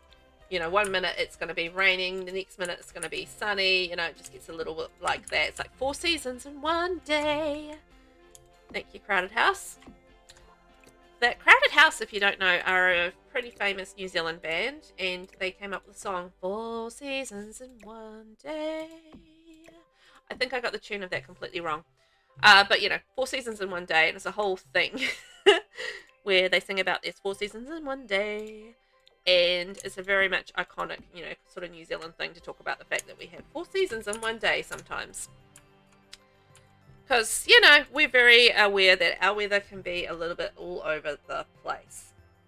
And I think that's just due to the fact that a lot of our towns and that sort of thing are quite coastal. So, you know, you kind of get that weather blowing in really quite rapidly and then blowing off again, you know, out to sea. So it's one of those things. You know, we're very coastal when it comes to our towns. Like, it was actually really weird for me when I moved to Queenstown, because I was born in Dunedin, and Dunedin's like a seaside town, and I lived in a small town outside of Dunedin, like really small, and yeah, basically, you know, I grew up by the beach, essentially is where I'm going with this, and it was such a strange thing to me when we moved from Dunedin, where I grew up by the beach, and, you know, you just very much get used to the sound of the ocean being there all of the time. And then we moved inland to Queenstown, and what happened is that, you know, you're living by a lake, and you don't have the sound of the ocean, like, you don't have the smell of the ocean, and it was such a weird absence to not have the smell and the, you know, and the noise of the ocean always there. And it took me such a long time to adjust to being like living by a lake opposed to living by the ocean. And you think, you know, they're both bodies of water, whatever, but no, because they're very different kinds of bodies of water, you know. Is that the timer up? Oh my gosh, I did it! Yay! Thanks for redeeming that. So yeah, it's just one of those things where yeah, you kind of get so used to the ocean, you don't realize that until you're away from it how much that absence actually, you know, affects you.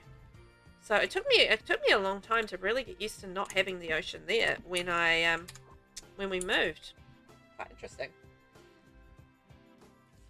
Lexus, it's clear for us, and it still says it's supposed to rain. Oh, really? Oh, well, that's not ideal, is it? It does say on the weather app that we are not expecting rain today. So I'm really hoping that's the case, because I finally got the washing out and on the line, and it's ready to be dried and taken care of. So I'm really hoping that the rain doesn't come in and upset my situation there. Ben, oh, I know the song Weather With You. Yes, Weather With You. yeah, they're fairly well known, I think, internationally. So it doesn't surprise me that, you know, people would have heard of them. I feel like that's a reasonable assumption to make, you know, that people would be familiar with them. Dunedin is so nice. Yeah, it is a nice little town, actually. I would say the weather's probably not super duper. Like, it's quite, I don't know. Dunedin kind of reminds me of a UK kind of style town, or the UK kind of weather. It's just, you know, it's it feels like quite grey sometimes in terms of, you know, the feel of it. But it is a nice town. It is a nice town. I think there's like, you know, there's like nice beaches and everything like that, and yeah, there's a lot of nice things to do. It's quite historical.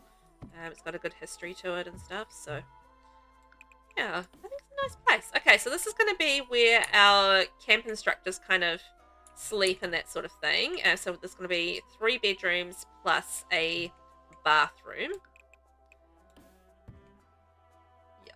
3 bedrooms plus one of these. It's going to be a bathroom, and that's not centered. I'm having a trouble with centering today. Oh my gosh. But we're getting there. We are getting there. We're making good progress today. You know, we're getting some building done. It's you know, it's not the smallest of lots. So 50 by 50 lot, and we've made, you know, such good progress. I'm kind of proud of me today. Making the progress, making it happen. It's not, I'm just having issues with centering today, though, I've got to say. My eyes are skew-iff. Alexis, you're so used to hearing airplanes all day. Yeah, you kind of get like really used to the noise around you, and then when you suddenly have the absence of that noise, it's like, oh yeah. It's something you really notice. I imagine, like, if you lived in, say, Rotorua, for example. So Rotorua, because of the hot pools, has a very pungent, we could do a barbecue area.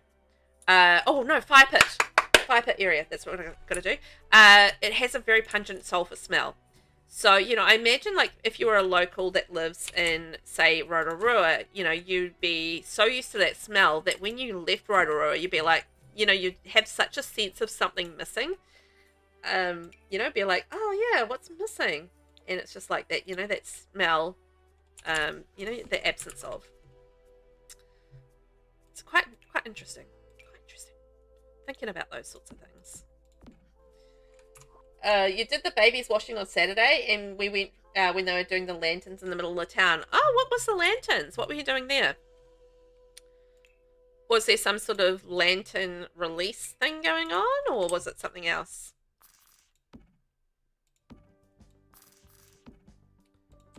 Oh, you know what we've got coming up this weekend is there's actually a dinosaur walk thing going on.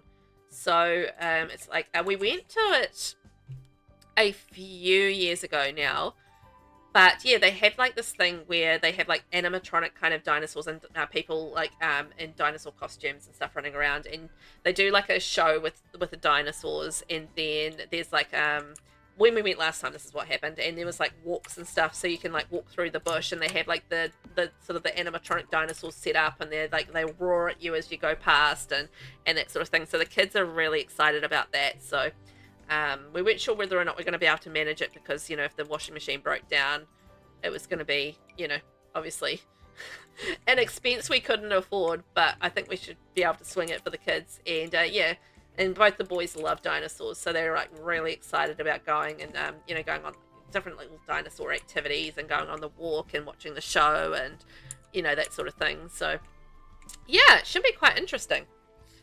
So that's what we're going to do this weekend. We're going to go on a dinosaur excursion. So I bet you guys weren't thinking I was going to say that today, but yes, I'm going on a dinosaur excursion on the weekend. So it should be fun. Now, is there anything else out there that I can put up for the camp counselors? Also, I'm going to also do a couple of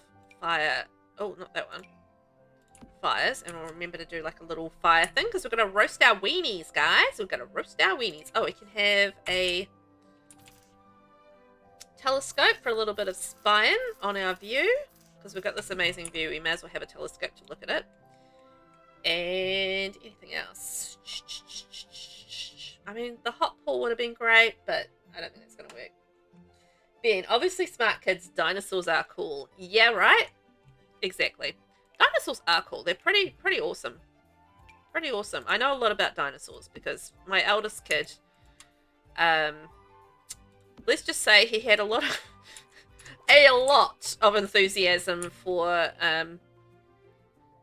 dinosaurs as he was when he was younger, and he still has it actually now, so you know, not a lot has changed. But yeah, I used to have to read so many dinosaur books to him that I'm sure I've got like this weird amount of dinosaur knowledge in my brain somewhere. It doesn't always pop out of my brain because, you know, my brain, it's a soggy biscuit. But yeah, there's stuff in there that I know. I don't know whether... Where is the thing? Where is the thing? You know, the heat light? Oh, it's around here. Anyway, I'll just copy and paste it. It's what I want up here. A little bit of heat. Keep it away. Lexus, it was in 2019 they walked with different lanterns. Oh, really? We went and we were doing the... Oh, sorry, hang on. I think I read that wrong. So you went to Dunedin in 2019 and they walked with the different lanterns. Right. I thought you were talking about something that you did recently. So now I am following along. Oh, you know what? We're also gonna... Oh no, I'm gonna have bathrooms in the cabin, so that's fine. I was gonna say, like, maybe have like a bathroom, a little public restroom thing, but no, I think we'll have some bathrooms outside, so it'll be fine. I'm following along now. I get it. So inside, we're gonna have like a little kitchen area. So we'll have the kitchen, maybe at the back of the thing, and then I will put like a bathroom kind of shower area. Maybe no, let's have this as the kitchen, and then this is gonna kind of be the dining, and then we'll have like, actually, you know what we're gonna have here? We're gonna have an office. So it's gonna be the office, dining, kitchen. Okay, that makes sense. Let's do that. You're expecting rain about 3 p.m? Boo. Boo to rain. Actually, that's classic kind of weather here. It always seems to rain when you have to pick up the kids from school. It always seems to be the way. I don't know why, but just like 3 p.m. school pickups. Yep, it's gonna rain. It's just always what happens. I don't know why. Just it's the way that things work here. It's just like 3 p.m. rain. We do like to have like, you know, 2 p.m., 3 p.m. kind of rainy times. I don't know why that is. Okay, so we're going to come in this way. We're going to have our office. We're going to have our kitchen, dining room, and I need some stairs before I get too excited, because the stairs are going to get us upstairs. Funnily enough, we need some stairs to get upstairs. A weird situation there as far as stairs go, but that'll take us up there. And then that way, actually, oh shoot, what do I think about this? Yeah, that way the kids can get up to the gym area. Okay, I think that'll be a good spot for that. Kind of in the middle of the dining room, but that's fine. It'll break up the dining room square space a little bit. Da, da, da. Cool. Yep, that works. That works. So we're good. So dining and basically mess hall, office, kitchen, and then upstairs we've got the bedrooms for our counsellors, and that's them. And then we've got our cabins. So in the cabins, we're definitely going to have the bathrooms. We're going to have one bathroom in this area up here, and then sleeping space and bathroom in each of the cabins is the idea. It stops you from going into town. Oh yeah, it would do, Lexus, yeah. Ben, you have that Crowded House song stuck in your head now. Sorry. I do that every time, don't I? I just like start talking about music and then it's like stuck in your head. Ah. But, you know, I think, you know, go listen to the song on repeat a couple of times and then that'll get it out of your head maybe, right? I don't know. Or then it gets stuck worse in your head. I don't know. I don't know if there's a winning answer to that one. Oh, seasons in one day. I really don't have the tune for it. I know it. I know the song, but just the tune is not coming to me. It's fine. I know the song I'm talking about. You guys might or might not know the song I'm talking about, but it's like there's a Dave Dobbyn song. Dave Dobbyn was a fairly famous New Zealand singer as well, and yeah, he has like a really iconic Kiwi song, which now that I'm starting to talk about it, I realize I don't remember the name of. It's like, yeah, it's super iconic. I don't remember the name of it, but it's super iconic. It's just my brain. I can't do names of things when I'm streaming. It's a classic problem.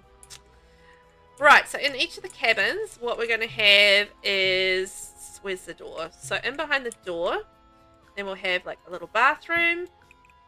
And then there's going to be 2,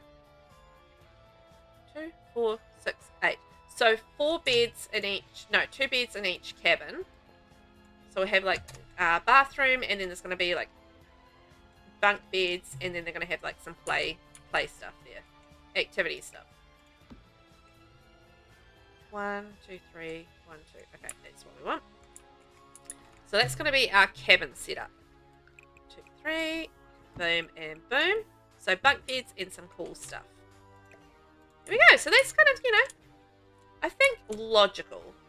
It makes sense to me anyway. I don't know if it makes sense to anybody else. I don't know if my brain works like other people's sometimes. I do wonder. Like, my logic does not necessarily make sense to other people. But it makes sense to me, so I guess that's what matters to me. Lexus, Velvet, are you going to play during the Halloween stuff on Disney? I don't know at this stage. At this stage, probably not. Because I don't have the time for the extra stream at this point, so I don't think I will be streaming it. Will I be playing it? I also don't have the answer to that. I actually haven't been in to do the new event yet, the new Star Path. I haven't even started that yet. Time is I don't have the time. So I don't know. I will see how I go. I'm not sure. What about yourself? Will you be? I'm assuming that you'll be playing. I feel like you will be. You're very into Dreamlight Valley at the moment. I'm kind of, yeah, I'm focused on other things, I guess, at the moment, and I just sort of have slipped away a little bit from Dreamlight Valley. I'm definitely excited to play it and go and do it, but it's just, I haven't got there yet, you know? Just haven't got there. Ben, I don't mind, it's a cool song. Well, fair enough. It's not a bad one to have in your head, right? Like, there'll be people like, why am I suddenly listening to all this New Zealand music? She Had, Crowded House, Dave Dobbyn. Oh, God, what's that Dave Dobbyn song? I'm going to have to look it up. I just genuinely, my brain is just pudding. I believe I said it's a soggy biscuit, and I think that's accurate. Dave Dobbyn song. What is it? It's iconic. Slice of Heaven. Yeah, so there's this movie called Foot Rot Flats, The Dog's Tale. It's like a cartoon sort of like tale of this dog and a sheepdog living on a farm. And it's like a pretty iconic cartoon here in New Zealand. And Slice of Heaven. Oh, Loyal is the other one. So, yeah, Dave Dobbyn's got a few songs. But, yeah, that was the song from that. And then there's a song called Loyal. And that's probably one of the most famous songs that you'll always hear around the place here in New Zealand. So it's a good song. I wish I could play it for you guys, but I feel like I'm going to be hit with copywriting if I do that, so sorry. Sorry, no can do. But there we go. Loyal is a pretty cool song. Loyal they quite often did or would have running during, I want to say, sailing, when we were taking part in the America's Cup thing. I don't know, it's been a while since I've watched the America's Cup, but that was a big thing that we, you know, would put a team in and would do sailing. Because we actually, you know, we're a country that is surrounded by water, and we do well with water sports. So things like rowing, sailing, that sort of thing. We actually do very well in terms of as a sport. So, you know, we're not just about the rugby. We also know how to row a boat and do all that sort of stuff. Fun. Vinny, sorry my quiet partner made me frozen pizza for dinner. Ooh, yum. That's alright. If you've got food in your gob, I don't expect you to be chatting away. Well, I mean, you know, technically not actually chatting anyway, but you know what I'm saying. You've got your fingers full of food. You got your fingies full. Lexus, yes ma'am, it's my morning game, then I switch to The Sims or Fortnite. Ah, well, fair enough. That sounds like a fun routine. Mine depends on what I need, what's scheduled to be made. On the weekend, it's a different story. I need to just, generally I'll do like a bit of building on the weekend in The Sims, and then basically the rest of the weekend is just taken up by whatever I'm in the mood to play. So lately that has been Starfield. So that's kind of the thing that's been preventing me from playing Disney Dreamlight Valley, is that I've been playing Starfield instead. But I've been really enjoying it, and I'm getting to the point where I'm getting pretty close to finishing, I think, the main storyline. So I'm just at a point where I need to try and get my ship upgraded and a few new skills and that sort of thing. So I feel like, you know, that sort of game is coming to an end soon. But I did install, what did I install? Fallout 76 on the weekend in preparation for me finishing Starfield, and yeah, wanting to play a little bit of Fallout for a little bit, because they updated the whole base building thing with that, and I was like, oh yeah, I kind of want to play a little bit of Fallout and just see how the base building has updated with that game. So that's kind of what I'm doing next after that, but I'll try and fit some Disney in around that as I go along. But you know, it's just I ended up having like a really busy Saturday, so I didn't get as much gaming time as I would normally have on the weekend. So it is what it is as far as that goes. Because yeah, Saturday was just one of those days where I was just like, didn't have much time to do anything. Ben, even when you're feeling warm, the temperature could drop away like 4 seasons in one day. Yes. Yeah. That's pretty accurate for New Zealand. It's like an accurate description of New Zealand weather. It really is. Oh, really is. Vinny, you've been playing a Choices Matter teen slasher style game called The Quarry. The Quarry, hey? Ooh. Choices Matter teen slasher style game. Interesting. How's that been going? Is it scary? Like, what's involved in that? I'm guessing by choices matter, obviously, like every time you make a choice, it impacts the, you know, the outcome of the game. So I feel like that, I don't know, is that a weird place for these? I feel like maybe it is a weird place. Yeah, let's go down and do it on the shore. I think that's going to be a little better. I haven't heard of that, but that sounds interesting. A little scary, though. Lexus, I got to finish my build for the collaboration. I started it yesterday and got my layout, and Saturday we went to the park because the weather was good. Yeah, the weather wasn't great here on Saturday, to be fair. But it didn't actually, like, it had threatening clouds overhead all day, and it looked like it was going to pour down. So you were kind of like, oh, I don't know if I should go outside. I don't know if I should do this. But it just took ages to actually pour down. Like, it did eventually pour down. But it just took ages to actually happen. So it's like, you know, it was just like one of those days where it's like, I'm threatening, you know, the weather was threatening, but it wasn't actually, yeah, coming to fruition with any sort of speed. It was like really taking its time. But it did get there eventually, and it did pour down eventually, but yeah. Wasn't all day, like, you know, kind of expected it was going to be, you know, a little bit of a rainy day all day, but then it wasn't, so it was okay. Saturday, and then Sunday, I don't even remember. I just gamed all day, because I just had such a busy Saturday, and I was just like, I'm just going to build a thing all day, so I built a thing all day. What did I build? Oh, I built a magical market, is what I built. That was for a collaboration. So that's what I did. I built a magical market. That's what I did with my day. And then I played some Starfield. So, yeah, that's how I turned my Sunday into. Very exciting. But, you know, after a busy day out and about and doing things on the sad day, it just feels, you know, you just want to have a snuggly day inside, not doing much. I'm pretty sure it was raining, actually, now that I think about it. Vinny, it's about a summer camp and it's kind of spooky. Ooh, well, that's kind of on point for what we're doing today, isn't it? So you could like take your summer camp experience from your game and apply it to what we're building today. Totally could do that. Although this is not a creepy summer camp. I did think about doing a creepy summer camp for like Halloween or something. Oh, I've got a path through here. I don't know.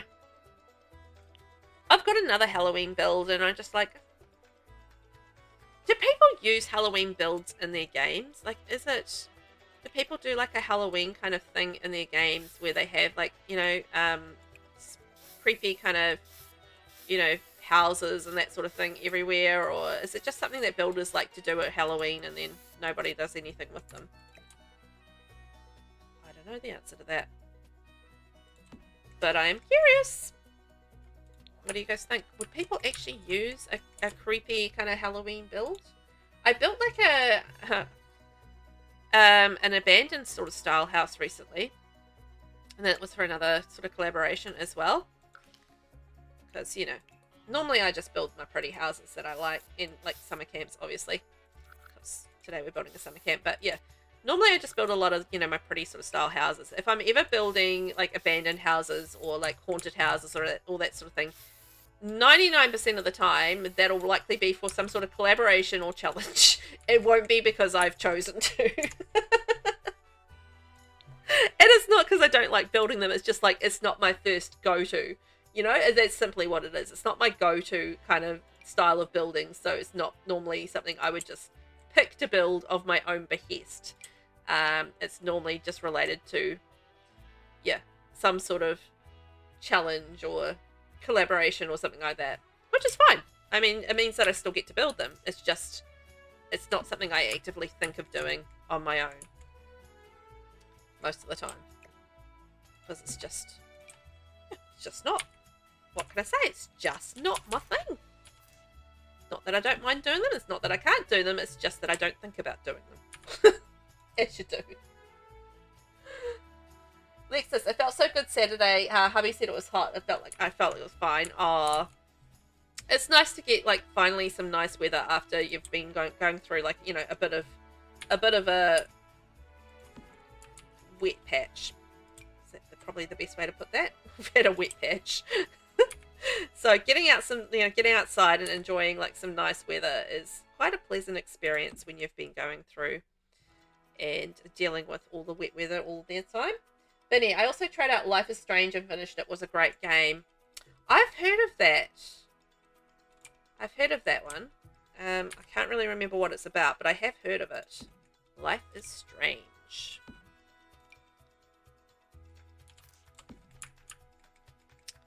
To tell me what that one's about. I'm curious. Remind me what it's about, because I definitely know that I've heard of it.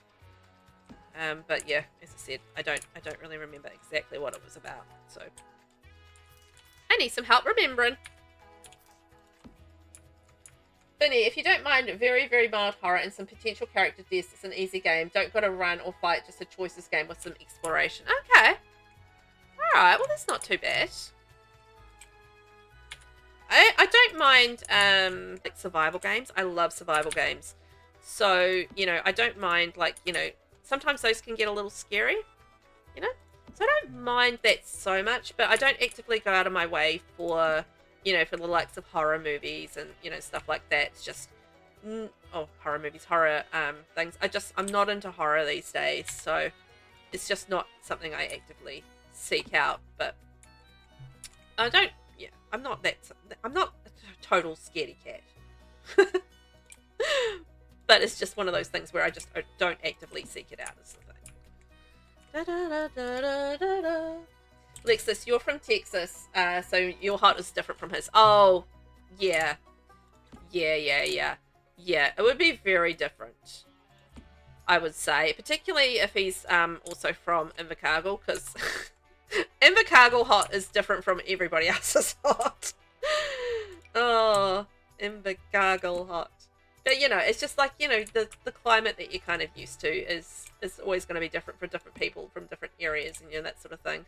Because I imagine, like, you know, like my hot is going to be very different from someone from Australia, for example, because they'll be like, you know, used to 30, 40 degrees. And I'm kind of like, oh my God, it's 25 degrees. It's so hot. And they're like, what? That's just like, that's pleasant weather. What are you talking about?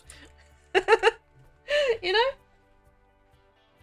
Vinny, Life is Strange is another Choices Matter game. It's about an 18-year-old who moves back to her old town. It's really cool. Yeah, I've definitely seen that somewhere. Or someone talking about playing it or something. It's very familiar to me. I don't quite know why. Maybe I've seen it somewhere.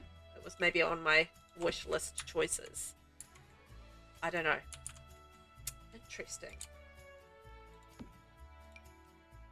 I don't think I've really played any games like that, to be fair. Like the Choices Matter sort of style.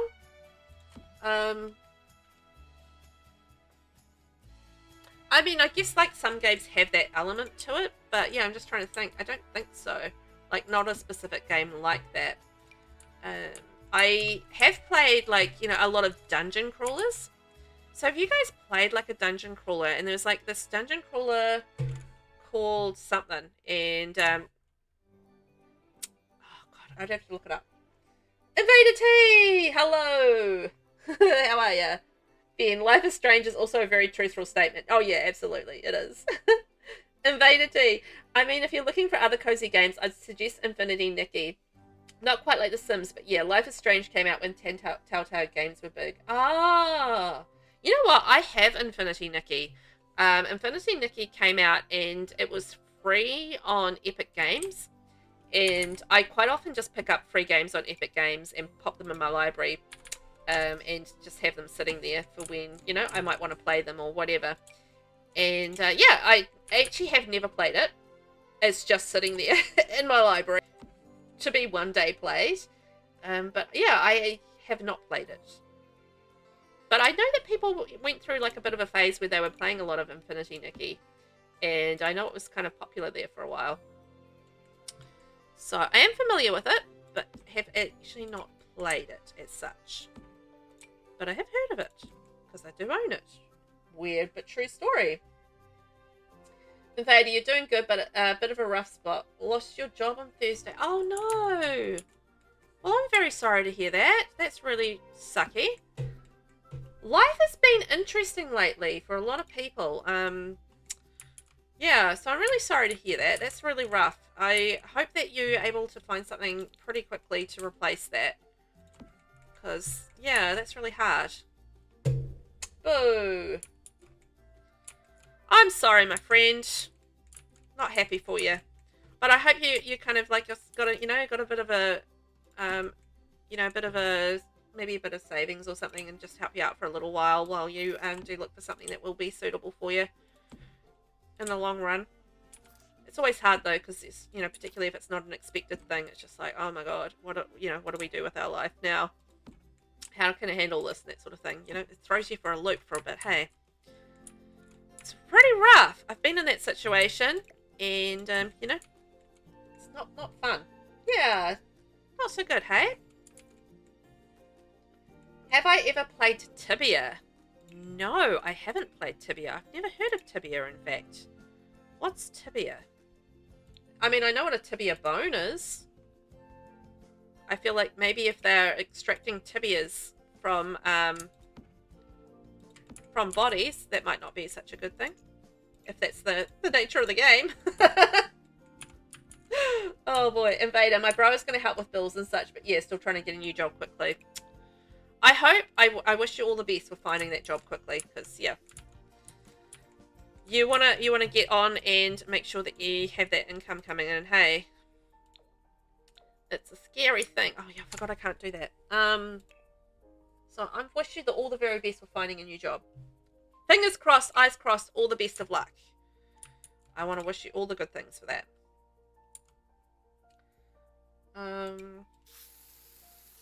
Do like a that, yeah. It's pretty rough.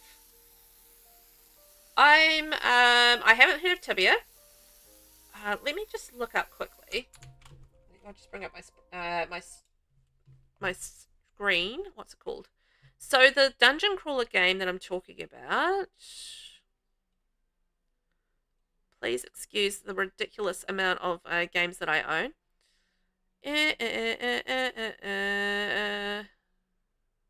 God, where is it?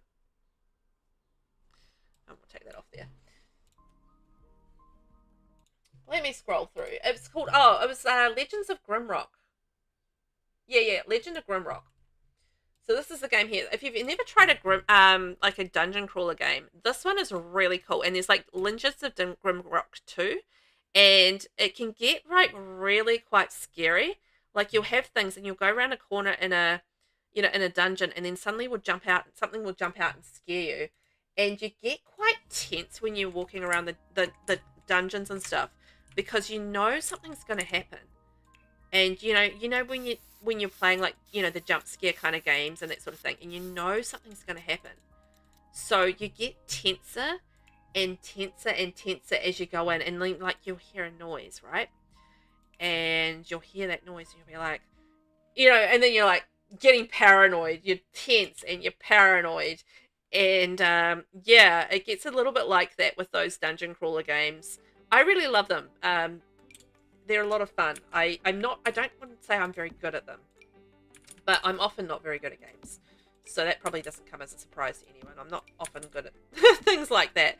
But yeah, I have a lot of fun with them. But I do get scared.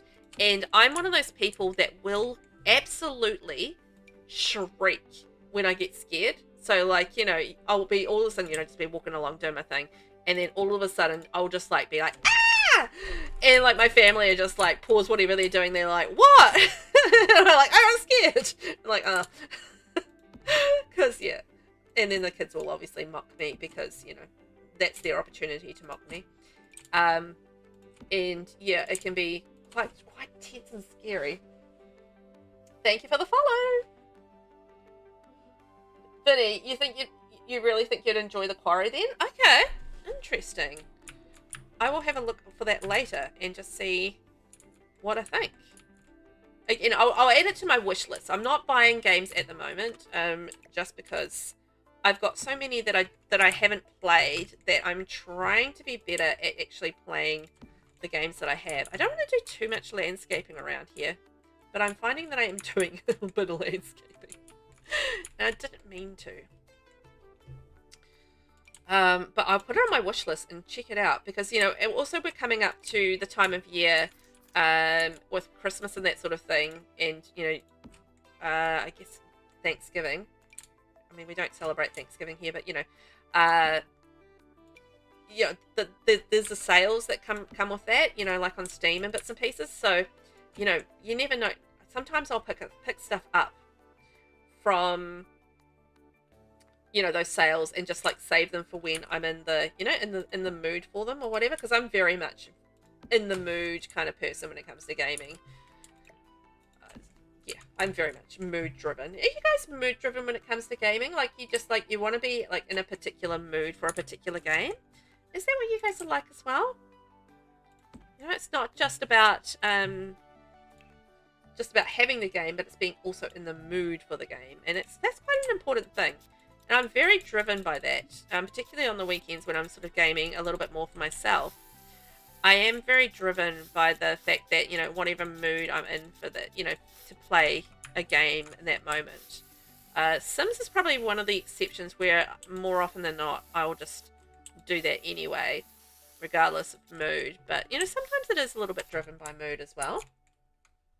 2 hours in, save and hydrate. Thank you very much. I will do that. Overright. I think it's on sale like $70 off. $70 off? How much is the game? Oh my god. $70 off. My games are usually I'm gonna go look this up. My games are usually $10, $20. Like that's the majority of my games. Like I I paid full price for Starfield, and that's the most expensive game, one-off game that I have ever purchased, and I think that was $100 and something. I normally, usually games for me are under $50. So I just like, yeah, my hubby like has more expensive. Oh my god, it's like 100 New Zealand dollars. Holy moly! And it's 100 New Zealand dollars, and it's from 2022. Wow. Crikey, yeah, okay. Yeah, wow. Most of my games are pretty cheap. You don't usually get expensive games. I mean, The Sims is kind of the exception in the sense that with all the DLCs and that sort of thing, but it's value for money for me just because I get so much time and entertainment out of the game. But I will really pay anything like that for games. Like my hubby is definitely a lot more of a new release purchase guy. So if there's a game he really wants, he'll buy it new and that sort of thing. Most of the time, I don't have games that I really, really want. So I'm not so worried about new releases and that sort of thing, because I'll just sort of like grab them when they're on sale. There are very few games that I would get new release, but in saying that, all of the Sims DLCs are obviously going to be something that I'll get new release. Then we have Paralives coming out. I'm going to get Paralives new release. So that's going to be one that I'm going to get new, because I'm actually quite interested in that. I think that's really going to suit me stylistically, and it looks really good, and I'm really intrigued by it. So I quite want to play Paralives. And the new one, Light No Fire. So by the people that made No Man's Sky, there's a game there called Light No Fire. And I legitimately will get that one brand new as well, just because I really want that. The other thing that I really am excited about is Prison Architect 2. I loved Prison Architect 1, and I'm absolutely going to get that new as well. But there's other than games that I've kind of played before, or it's a franchise or a game creator that I'm familiar with, I'm very unlikely to get new games that are new. So yeah, most of my games are pretty cheap. Some are all of that story. So I'm just like looking at games that cost like $70 plus, and it's just like, oh, I don't know about that.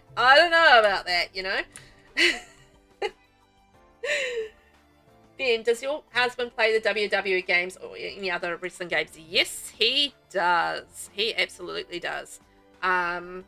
He loves a game called, I think it's Fire Pro Wrestling. And that's an older sort of style game, but he absolutely loved that one. And there's this game where you can do like management of a wrestling company, and it's not really a console game, it's a PC game. You can't get it on console. And I want to say, what's it called? Let me look it up. Oh, Total Extreme Wrestling. So that's like a franchise thing. It's like a wrestling management game.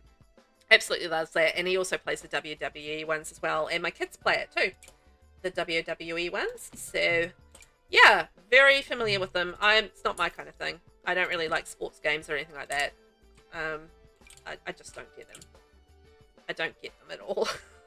I just don't get the entertainment of them. But yeah, he loves them and the kids love them. So yes, we do own a lot of the WWE games. Benny, if I hadn't been on sale, I wouldn't have gone on. Yeah, no, fair enough. That makes sense. I mean, it's something that you really enjoy. And if it's something that I know that I'm absolutely going to enjoy, then I'm more likely to spend the money on it because I know that I'm going to enjoy it, and that's value for money for me. But if it's a brand new sort of game to me, that makes it a lot harder to want to actually purchase something where it is a lot more expensive, because you're taking a bigger risk, I feel like, when you don't know what's up. But hey, sometimes you've got to take risks in life too, don't you? Hey, sometimes that's the way of things. Ben, this won't surprise you, but I've been playing the Fire Pro series for many years. And you like TEW too? Oh, really? Out of all of those, I haven't played Fire Pro Wrestling. I haven't played any of the wrestling ones, but I've played TEW, Total Extreme Wrestling, and I actually really quite enjoy that. So I've put some time into that one, and actually do quite enjoy that particular game. I think because it's more of a management side of things without having to physically direct your wrestlers to wrestle. And that's more my kind of thing. Like, I like management games where I get to manage people and manage situations, or manage a business, or manage whatever. I like management games. I don't, however, love, like, the sporty sort of wrestling style, wrestling games. But I have played TEW. I actually own a copy from Steam. It's an older, sort of like from 2013, but I do own it. And I have played it, a little bit. But I do find that I just sort of get bored, or like, not bored so much, but distracted, fairly easily from it. So that's just me, though. I play it for a little bit, and I'm sort of very on and off with it. But yeah, hubby will sit there and play it for when he's in the mood for that sort of thing. He'll play it for a good while and go through and, get his top-notch wrestling company. Because my problem is I always like to start at the bottom with like a really small regional company. I like to build it up, but then it takes so long to do it that I get distracted and never end up finishing it. Which is classic me, really. Classic me.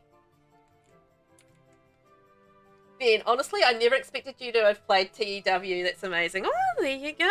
There you go. Look, I can even prove it. I own it on my Steam. Where is it? TEW. There we go. Boom. I owns it. And last played 2024. So I haven't played it recently, but I have played it. I didn't want to bother getting like a more recent copy of it because I know they update it every few years. But I didn't end up bothering to get like a more up to date, like more expensive copy because I don't play it for long enough to really warrant the cost of it. I'll just play the older one. It's fine. I'll get that out of, the mood out of my system, and then I'll play it for a while and I'll be happy, and then I'll move on to something else. Kind of how I do things with that. Okay, this is coming together, guys. I feel like we're making progress. Vinny, the only wrestling game I've played was SmackDown vs. Raw 2010. There you go. You've played more than I have as far as those games go. So, yeah, you're not doing too badly there. Too badly at all. But it's quite interesting to see, just the odd games that kind of pop up along the way as you sort of, us gamers, we love to try like different games and that sort of thing, don't we? Although I guess some people actually just kind of stick to just the Sims as well, don't they? Each their own. Each to their own. But I'm definitely very much a variety sort of enjoyer of games. I like a variety of different games, so get the opportunity to do a variety, then I will. Ben, has he played any of the Japanese-only wrestling games like King of Colosseum?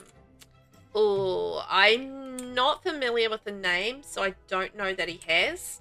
It doesn't mean he hasn't. He just might not have talked to me about it, but not as far as I'm aware.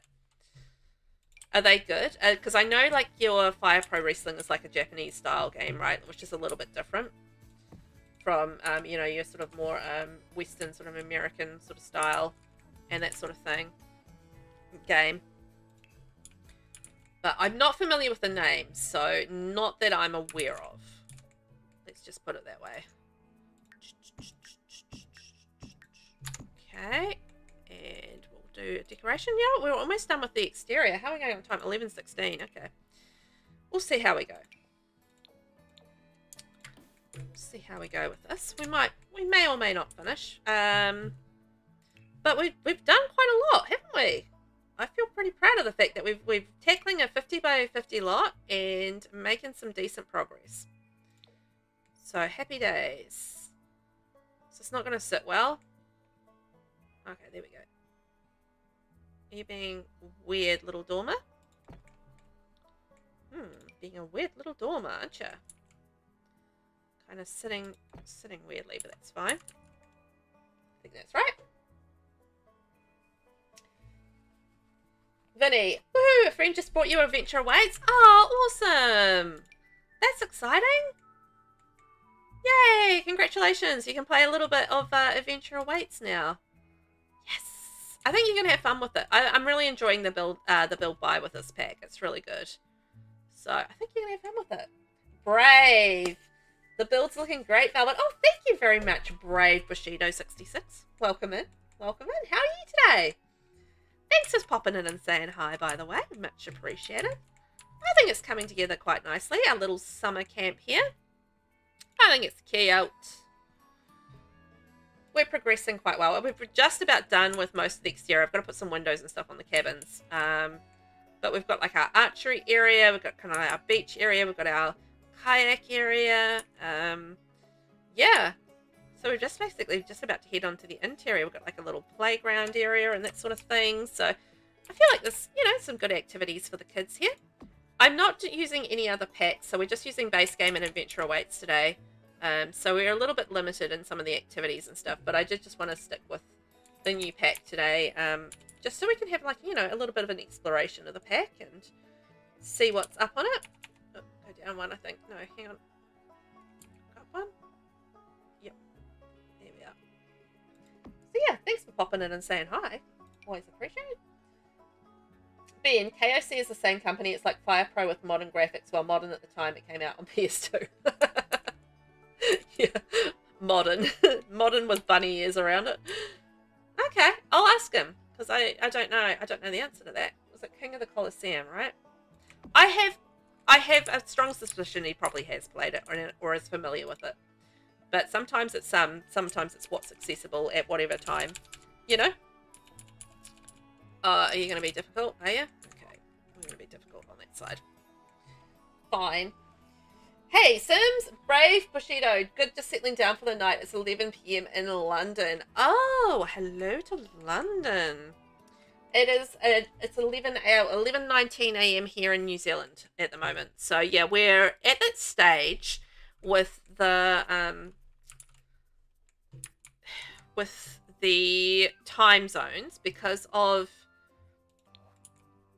what's it called? Daylight savings. Sorry, I have trouble with words, with names of things when I'm streaming. I just can't get my brain to function properly with that. But anyway, yeah, with the daylight savings at the moment changing, because we've already had our daylight savings, and I don't think most other people have. So we're going through this phase in time at the moment where we have a 12-hour difference, and I think there's usually only like 2-3 weeks in the year where that happens, and then the rest of the year we always have like that I think it's a 13-hour, it's either 11-hour or 13-hour difference between the UK and the New Zealand times. And it's just like that funny kind of fluid time of year where, you know, where everybody has sort of like got the times changing because of daylight savings. So it's a little bit hard to know, essentially what times are going on with people, because if I don't realize that, you know, like say the UK is having, you know, their daylight savings, and then they're like suddenly the times are different, and you sort of, you know, because you quite often have to do like those mental maneuverings in your head for what time it is for different people. And the UK is actually a time that I can quite easily take, you know, keep track of, just because it's quite often a fairly easy difference from New Zealand. But then you have like, you know, some of the places in the US and it's like 17 hours difference and stuff, and it's just like, oh, I can't keep track of that. You know. So yeah, it is that time of year where we only have a 12-hour difference, and it only happens for a couple of weeks or 3 weeks or whatever in the year, and then it changes again when you guys have your daylight savings.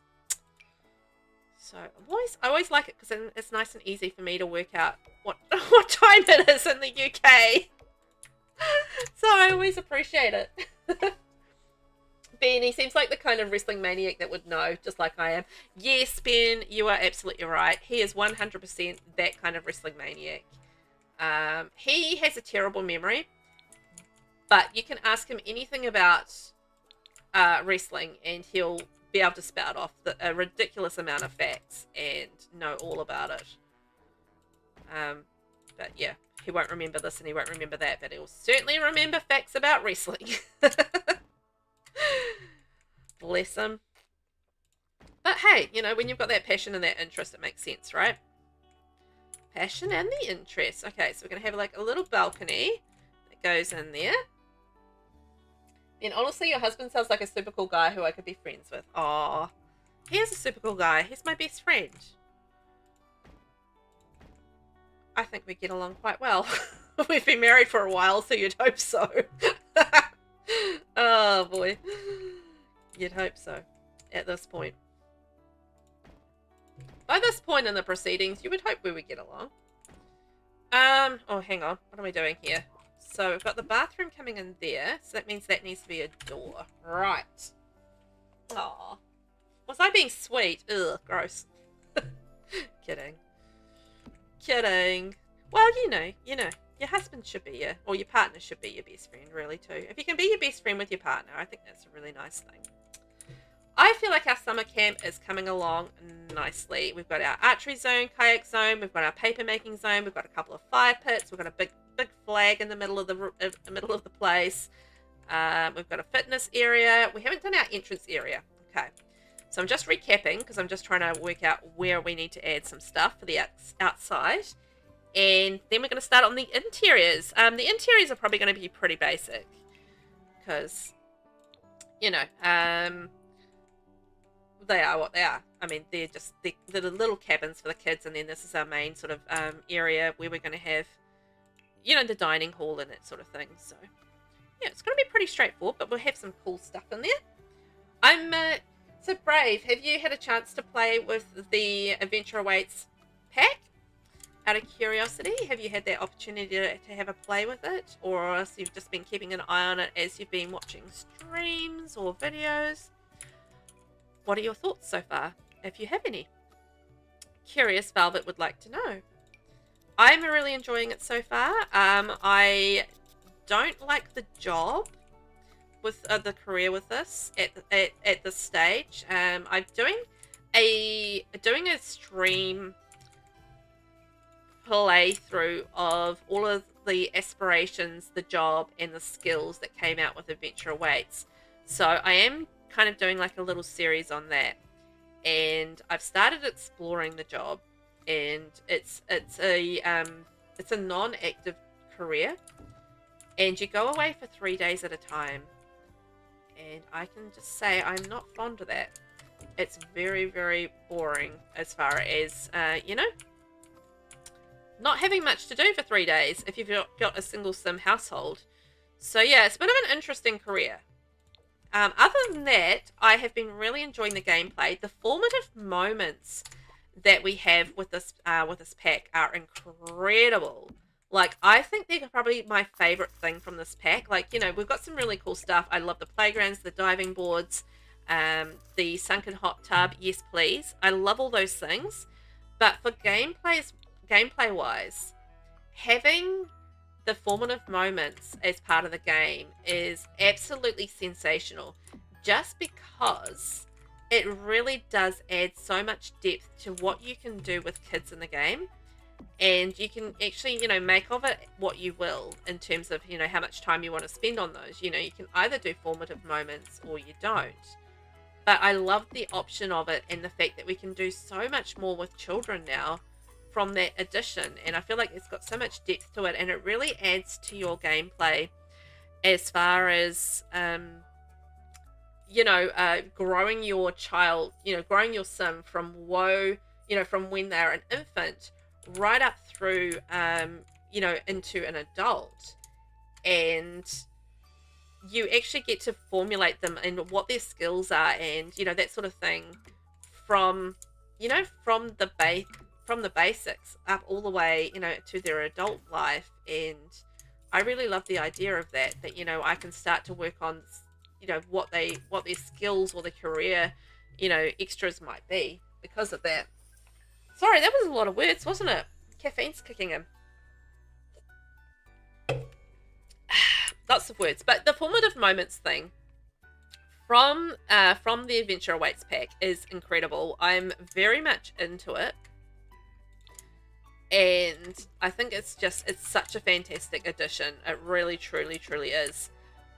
I'm actually legitimately excited about that as an addition to the game. It's very much like the skill mastery perks that we got with the businesses and hobbies pack. I never expected those. Those were sort of like something that really flew in under the radar as they were kind of promoting that pack.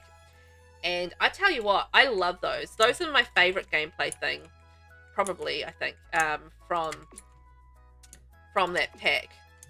Just because I get a lot of use out of it and I really enjoy it, and it helps my sim be a more developed sim. And I really appreciate that. So, yeah, sometimes it can be like the oddest thing will come along and that'll really strike a chord with you. And I feel like Formative Moments is another one that really does, or has like struck a chord with me as far as user friendliness within the gameplay sort of environment. So, you know, I actually really enjoy them. And, you know, just like the fact that they're like little quests that you can do that don't take too long, but, you know, your sim can just still, you know, really have some fun with them. And then they get like this little advantage with it as well, which is quite nice. So I appreciate that. I don't know. I feel like a wooden flooring still makes sense for this. Just keep wooden flooring. So we need to have like a nice working kitchen. So this is going to be our kitchen area. So for serving all the foods.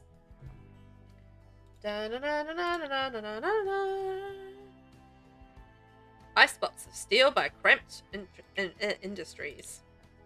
Like that might be a good option here. Although we could go like a little bit more rustic perhaps. And the counters that I'm going to use are actually the Vault modular counters. I love these counters for like a little bit more of a rustic look with a build. And I've been finding that these actually work quite nicely with the Adventure Awaits kind of style. So that's been my counter of choice with this as I've been building with this pack, just because it actually, you know, just seems to fit with the style a little bit more. I think just because it's that little bit more rustic. So it's been working quite well for me as a good counter for this pack. There we go. Hey Rainbow, enjoy your lurk. Thanks for being here, my love. It's very late for you, so make sure you get to sleep on time. Don't want anybody not getting their full 8 hours. She says, not remembering the last time she had a full 8 hours sleep. Hey, I don't have to talk the walk. No, walk the talk. I can just give the advice. I'm just going to dish out the advice. I'm not going to actually live the advice, okay? Okay. Glad we've got that sorted. Right, actually, might switch these around. Because I might put, like, a little hoodie hood over this. Yeah, sleep. Hey? Sleep as an adult. I don't know too many adults that actually get 8 hours a night sleep. And if you are one of those adults, I'm extraordinarily envious of you. Like, how do you even do that? Which one do I want? Oh, that one. That's the one I want. You're the one that I want. You are the one I want. Ooh, ooh, ooh. Honey, you're the one that I want. You are the one I want. Ooh, ooh, ooh. There we go. A little bit of Grease for you. I love Grease. It's a good movie. I mean, I'm sure it has its problems nowadays, but, you know. For the time it was made, it's just like the music and stuff like that. Yeah. It's a good movie. I need to add more lighting to this. We need a little bit more light shed on the situation. Yes, we do. There we go. Oops. So this area here is going to be our office. And upstairs is going to be where the camp people sleep, and they'll have a bathroom up there. I am contemplating if I put like a bathroom in this area here. I think I might. Just because I feel like you know, a little toilet section just kind of makes sense here. So we'll have like a little toilet block in there as well. It just makes sense to me, so I'm doing it. You know, you have a dining hall, you know, having a little dining block off the dining hall just is logical to me. It makes sense in my brain. So that and that, and we'll do our lights. Boop, I don't know if the sink will work in here though.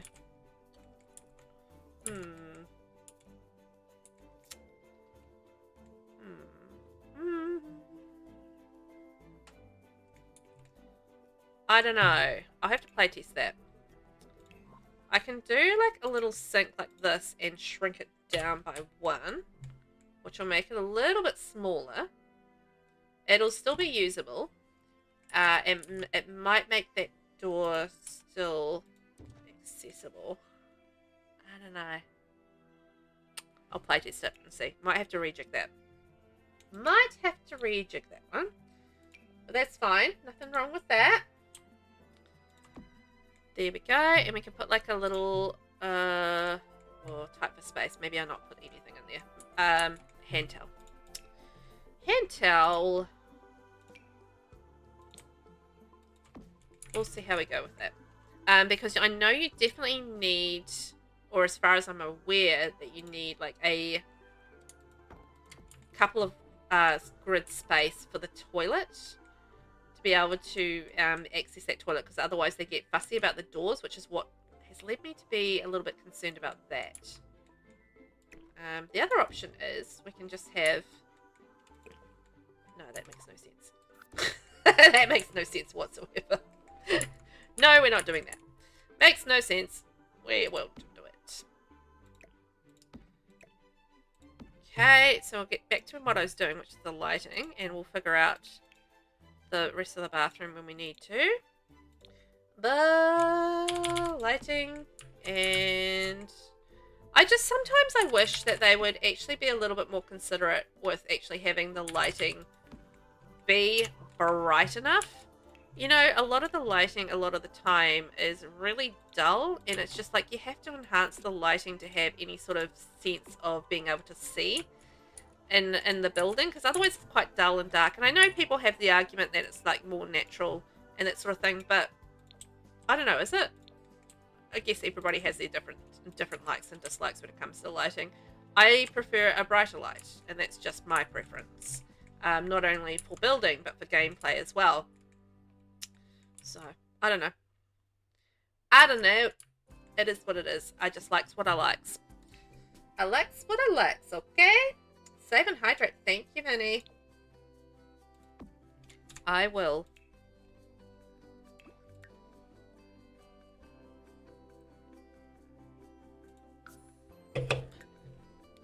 Overright. Have a stretch. Oh. Dun, dun, dun, dun, dun, dun. So let's get our tables in. So this is our dining area. Have our tables, cute little dining area, dining hall for the kids. Oh, maybe we should do like a long one. Hang on. There's a long one that we got with this. And I might do darker furniture on the interior here.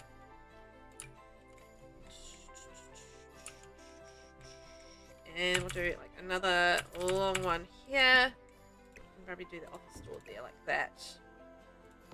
Okay, that makes sense. And then another long one here, just against the wall, and then we'll do some shorter ones under the... I don't know, I can probably do another long one here, right? Just the sense that I'm going to fit them along there. Ain't gonna fit there, Velvet. But, you know, the sense of long and narrow. Long and narrow? Is that the word I'm going for? Oh, communal! That's the word I'm thinking of.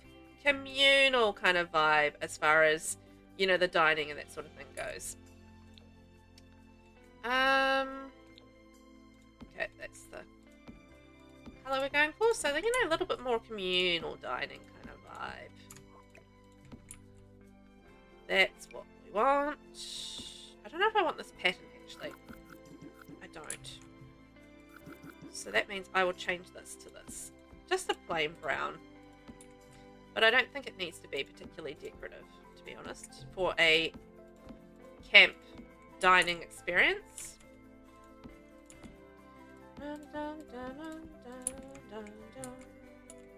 Okay.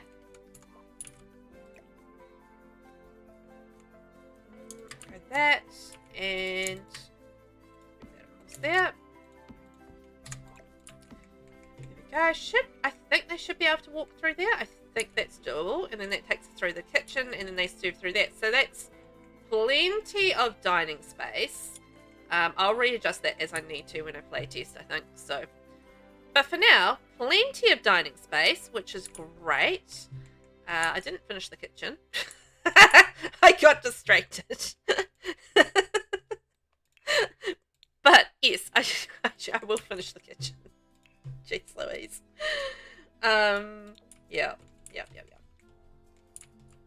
But there's lots of space and stuff here for the eating and the seating. So that's a good thing. I'll put in a dishwasher because I feel like that's going to be important. And also the alarms and that sort of thing. So we've got a dishwasher, and we'll do our smoke alarm. Health and safety, my friends. And the fire sprinkler system, always handy to have. And we'll get in a little bit of clutter as well. So your basic makes it. What have we got? Yeah.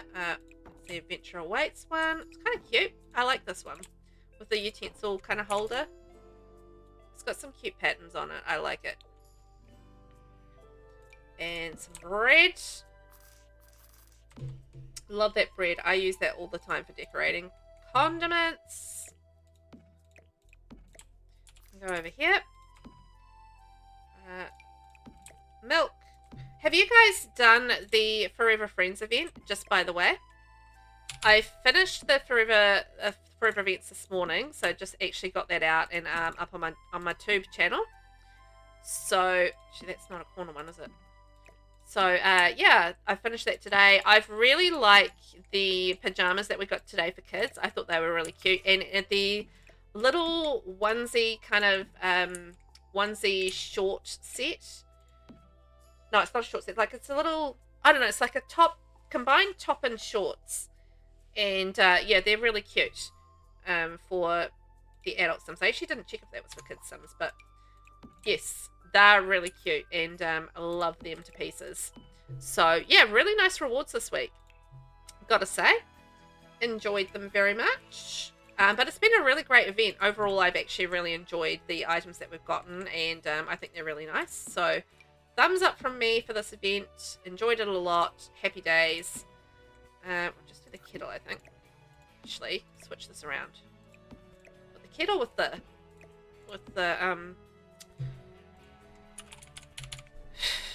kettle with the mugs. Oh my gosh, words, Velvet. And then we'll have our copious coffee tray, and that should fit in there. And I'm gonna get the debug coffee that comes with base game. Put that in there as well. Boop. Debug coffee bag. So that's our blender. That's our kettle. Yay, we can make things in.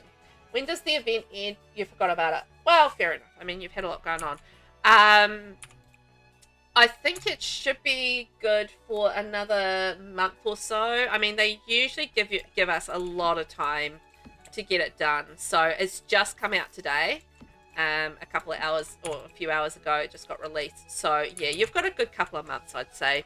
Or not a good couple of months, at least a good month, I would think, before it actually ends. So it's usually 4 to 6 weeks, I think, they give you after the actual, you know, event has been released to get it all kind of finished and done and, you know, all that sort of thing. So you've got time for sure. But, you know, I think it's always a really nice thing to be able to get, you know, all the freebies. I love the freebies. I'm there for the freebies, you know? Give me freebies, man. Yes, pleasies. Yes, pleasies for the freebies. Actually, get rid of those and switch that out for that. So I really liked it. I thought the new outfit was super cute. The two new outfits actually, and I really love the little magnet board as well from that event. So I'll show you that now. So we've got this little magnet board, so magnetic memories board, and you've got a variety of different sort of designs in that. Plain, and then you've got ones with stickers and bits and pieces on them. So that's really cute for like family homes and stuff. Actually, we might put that in our office. And yeah, you got some magnets that you can put on there as well. So we've got like a little tree. We've got a portal, dinosaur, volcanoes, and we've got a Brindleton Bay fisherman, and we've got a San Myshuno magnet. So some cute little magnets. The new ones that came out today are the San Myshuno magnet and the Brindleton Bay magnet. So they're the brand new ones that were part of the rewards today. Very cute. And I would probably show you in live mode if I had a sim on this lot. But sadly, I do not have a sim on this lot. Sadly. Because it is not a residential lot. So I don't have a sim for it. It's a true story. I don't. Okay, this is going to be our office. And we'll have a little magnet board there. And maybe some... It would be good if we had get to work for this, but we don't. So I'll live with what we've got. Maybe a little fitness thing there. And then there's like a cute little flag one. Where is that? This one here. Work that all together. And maybe a little leaf one. Yes, there we go. And we'll have like a little two-seater sofa in there, I reckon. Maybe not. Maybe we'll have a chair. Here and there, like they're talking to a naughty kid, like, you've been naughty! You sit in that chair, mister, and you listen to what I've got to say about it. Don't be naughty, be a good kid. That's the moral of the story. Oh, we went lighter, didn't we? Is that the one we went with? Yep. Okay. I actually really love these canvas curtains that we got with this this pack. I've been using them all the time, mostly because I don't really like the curtains that we got with the other curtains that we got. I don't like the way the wooden top sits. If we had received a wooden top separate that matched these curtains, like this is the curtains here, and if we'd received like a little curtain rail that matched this wooden top, it would have made life a lot easier for building. But because there's nothing that really matches that top that I can think of in the game, it's just such a random thing to use in a room, and I'm not the biggest fan, I'm gonna say. Don't really love the curtains. I love the canvas ones. Yeah, they're very usable, but the other ones are not so much with the user friendliness. You know what? I'm actually gonna get rid of these. Rid of these ones. The reason that I'm gonna get rid of that is because we're gonna use the hall thing that we got. This lovely woodland lodge cubby. So we're gonna use that. So we're going to have all our stuff stored there for when the kids come in. And maybe a little thing like this and some shoes as well. Oh, I don't feel like we kind of need that, really, do we? What if we did a hutch instead? Hutch. This one. That matches our kitchen. Here we go. So we've got a nice hutch. We've got some lovely things stored there. What else we got? Oars. Thank you very much. They're a great decoration to have on the wall. Now, in our little office, we need some more stuff. I'm going to go probably with some bookcases. And is there anything else we should have in there? Let me see. Oh, I know what we can put in there. Also, the hanging bookcase that we got. Just thinking about that. I love this hanging bookcase. I think it's fantastic. And a great little idea for this is actually, if you type in back into the search bar, you'll get the Don't Break Your Back pack. And what you can do is actually lift this up so it sits, pull it out, and lift it up so it actually sits like it's hanging off the hook. And then just adjust your hook so it's like that. And look at that, we've got like a little backpack hanging off there. Isn't that neat? It's going to be cute in the cabins. I'm going to set that up in the cabins, but we'll have one in the office as well. And I'll put a couch in here as well as a bookcase. But I really don't like that. There's actually a hooked item similar to this in Eco Lifestyle as well, and you can do the same trick with that. You can also do the same trick with the freestanding coat rack. So the base game freestanding coat rack, this one here, you can do exactly the same thing. So you can have like the coat rack, turn it so you have this hook sticking outwards, and then get your backpack back, boom, and then you just lift it up until it's high enough to sit on the coat rack there. There we go. Boom. I'm just going to leave that there. That's fine. Anyway, back to doing bookshelves. That's what we were doing. Bookshelf, nice dark brown. And I think we want to have like a little couch in here. So it can sort of serve as a like a little rest room as well for our camp counselors. What colour do I want to do? Maybe the red will go. There's a little touches of red in here, so that makes sense to me. I wonder if there's anything else with the red. Oh yeah, bit of red there. Bit of red there. And there's anything red there, but I'll go black on that. So that's cute, makes sense, does the job. Nice. Love that for us. And maybe you can have like another little poster up in there. Another little poster up in here. Another little poster over there. Okay. Yeah. Let's go, let's go, let's go, let's go. Plant.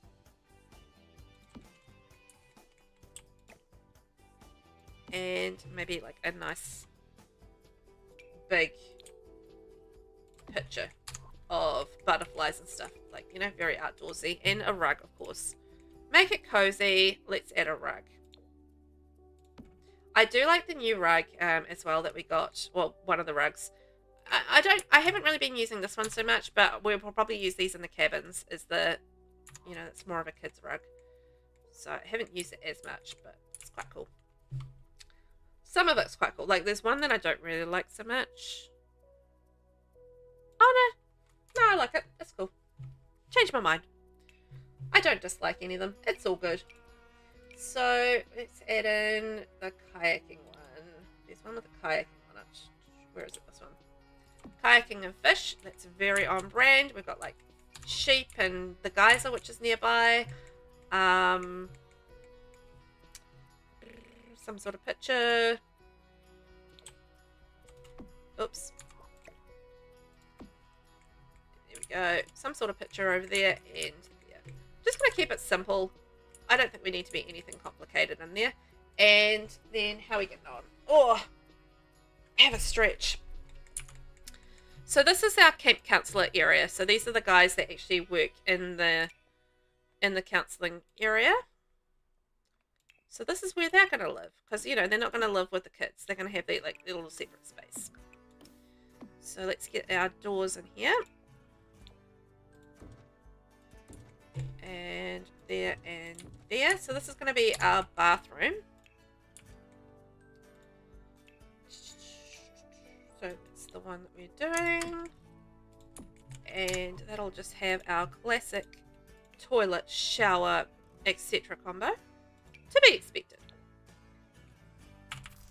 Shower. You know what?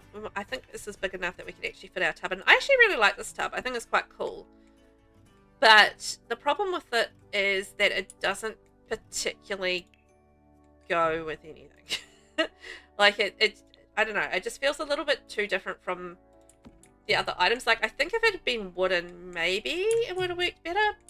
But I still like it. It's just, it doesn't feel like it's cohesive with the rest of the bathroom items as like the shower and the, you know, in the sink.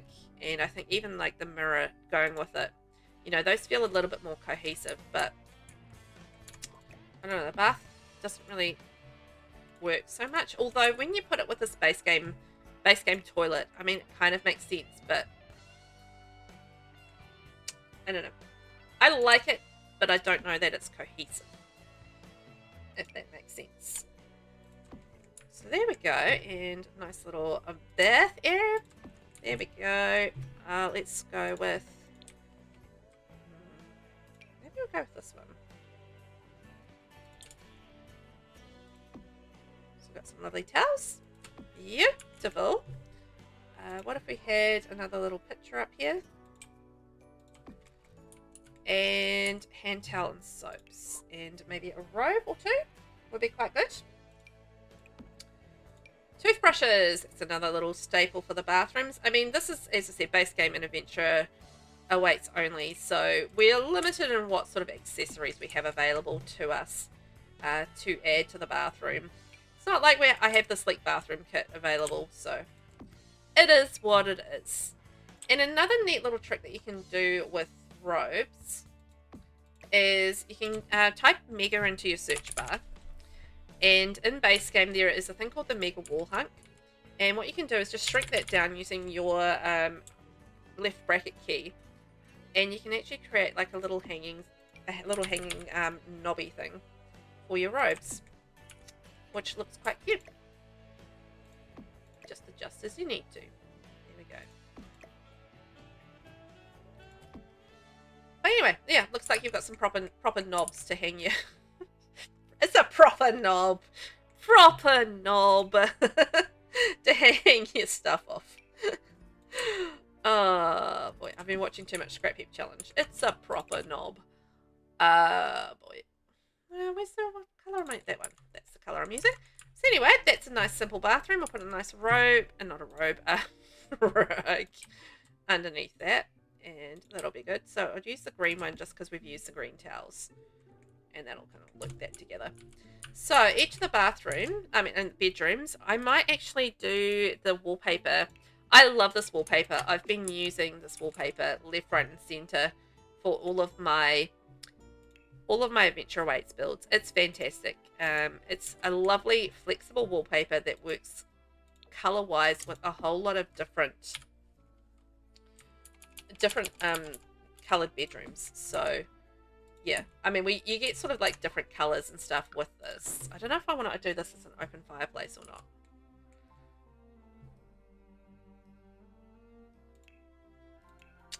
Maybe. Yeah, actually, let's do it. Let's do it. I actually haven't really used this particular fireplace much since I've been building with this pack. So, you know what? Actually, not a bad idea to use this. I'm just going to use the Mega wall hunt thing again. And we'll use a little wall light. This one here with the brown. And that'll go in like that. But yeah, I haven't really been using this fireplace much at all since the pack came out. So actually, in fact, that might be the first time I've used it. So, yay. Yay for me! Finally used it. So, where are we at? We're going to use a double bed. So each of these rooms I think we can do a double bed for. What colour shall we go? We'll go that one. And we don't really get a side table as such, but we have got this trunk, which I've been using as a side table.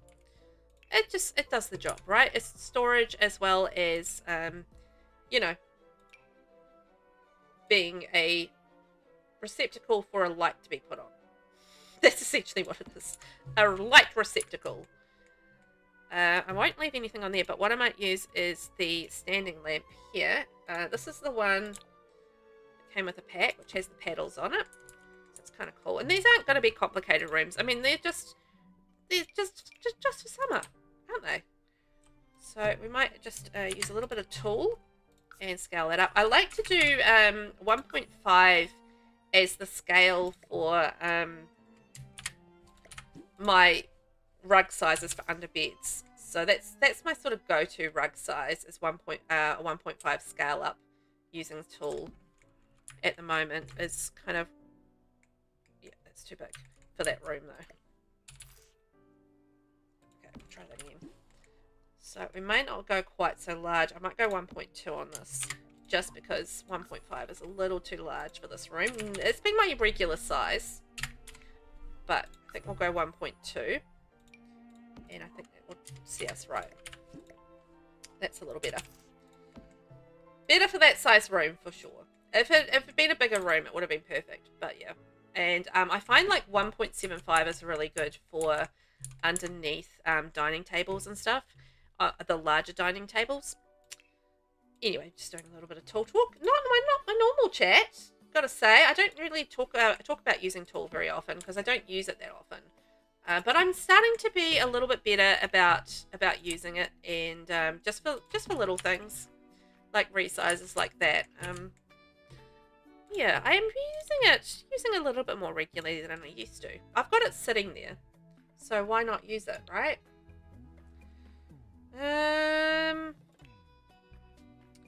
Toiletries. There we go. And we've got like a little fireplace in there. So it's going to be like a cozy room, I feel like, with that fireplace. Nice and cozy. I wouldn't mind a fireplace in my bedroom sometimes, like particularly in the dead of winter. And it's a chilly evening, and it's just like take the edge off, right? And you can get into bed and it's nice and snuggly and warm, and oh, lovely. Okay, so that's one bedroom down, one bathroom down. I feel like maybe they would like a little gaming area to have out in this main area. Study wise. Oh, and like a dartboard. Thank you very much. That's a handy little activity. Dartboard and a gaming table.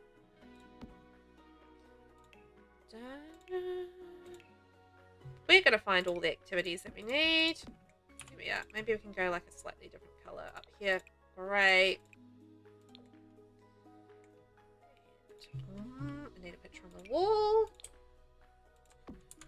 There we go. Gaming table. And I might do also a dartboard there. So we need another bookcase, I think, up here. You know, it's just going to be like the little hangout area for the gang, you know, for the adults when they've got the kids in bed and they're like, yeah, we're going to have some time to ourselves and we're just going to hang out here. We're going to have a game of darts. We're going to maybe have a game of cards together, and that makes sense. Makes sense to me anyway. And we'll do a couple of chairs up here as well. In the blue and the grey. Love it. So this is the social zone. 3 hours in. You're okay with going a bit longer if you'd like to finish finishing? Yes, please. Thank you, Vinny. It shouldn't take me too long just to finish the furnishings, I think. Maybe another half hour and then we'll wrap it up. I don't think it'll take too long. I think we'll be good, hey? I think we will be good. There we are. Because it's just like a couple of bedrooms here, and then we'll just like the cabins are going to be pretty quick, so I think we'll be good because the cabins are just going to be bunk beds and then the bathrooms, so not going to take too long. Nothing too adventurous as far as you know, time goes. I feel like we're having an adventure awaits, but nothing too adventurous for time. Woo! Vinny, you're enjoying this, no worries. I like longer streams when they're build ones. Yeah, so do I. Like, I feel like you can get quite immersed in the building process and just, you know, it's quite nice to, I don't know, it's not always possible to finish a build from start to finish, you know, when it comes to building, because building is sometimes a lengthy process. And this is not a small lot, so I think we've done pretty well to progress as much as we have today. But yeah, I think we've got the opportunity here where we can actually go from woe to go in terms of getting this build all done in one day, which surprises me because I wasn't expecting to get it all sort of finished in one day because it is a larger lot. And we did do a lot of landscaping, but you know what? We've done all right. Done all right today. It does help that this is a limited pack build as well, so you know, limited pack builds do generally go a little bit quicker just because of the fact that, you know, you've got less decisions to make as you know, when it comes to the items that you have available to you. So, you know, it does make it a little bit easier from that sort of point of view, that, you know, it's not going to be so difficult to make the choices. In theory. In theory, right? It's always the theory. Not necessarily the actual outcome. But you can but try. But I feel like I've built with this pack enough now that I'm feeling, you know, pretty familiar with where all the things are, and, you know, what works together and what doesn't work together. And, you know, it's not a case of me having to sit there and just, like, fiddle around with it for, you know, for ages, because I feel like, you know, I am familiar enough with it now that I can actually do it fairly rapidly, I guess. But, you know, that's the case, I feel like, with any pack like this, where, you know, if you do spend time with it, and I have been spending time with it because I've been really enjoying it, you do get to know it quite well, and you get, you know, quite familiar with it. And I feel like for me, when a new pack does come out like this, that if I do spend that time with it, like I have, and I have been doing this with the last few packs that have come out, where I have been doing a lot more just one pack plus, you know, the pack plus base game builds, and it really does breed my familiarity with it quite nicely. So, you know, I can sit there and, you know, just build with that one pack and really, really thoroughly get to know the build buy from it. So, you know, it just really adds to my knowledge of the, you know, of the game, and how that, how these packs kind of work with different things as well. But I haven't actually done too much of building with other packs with this as yet. So yeah, I haven't done a lot of cohesion with other packs that are in the game so far. So yeah, I need to do a little bit more of that, but I will slowly integrate it into my building, you know, kind of pack repertoire as such. And I think there's going to be build buy that I'll use a lot more. Some of the build buy I'll use a lot more than others when it comes to this pack. And that makes sense. I mean, that's always going to be the case with the pack. Is like, you know, some stuff you're going to use more than others. And it is what it is. Because it just, not everything will work with what you do as a builder, you know? So there's going to be stuff that I won't probably use all that much. But then there's other stuff that will get used all the time because it just works with the style of building that I do. So it will just naturally just become incorporated in my usual build buying kind of thing. Does that make sense? I feel like that kind of makes sense. Alright, so that's pretty much... Okay, we need one more picture. Pretty much our bedroom's done over on this side, which is cool. So that's all our cabins for our adults. That's our space for our adults. And then let's just get our cabins done, and we're finished. I mean, I'll go in and, like, tidy it up and, you know, tweak it and, like, do a bit of playtesting and stuff and just make sure I'm happy with it. But... that's essentially, will essentially be done. So that's pretty cool, right?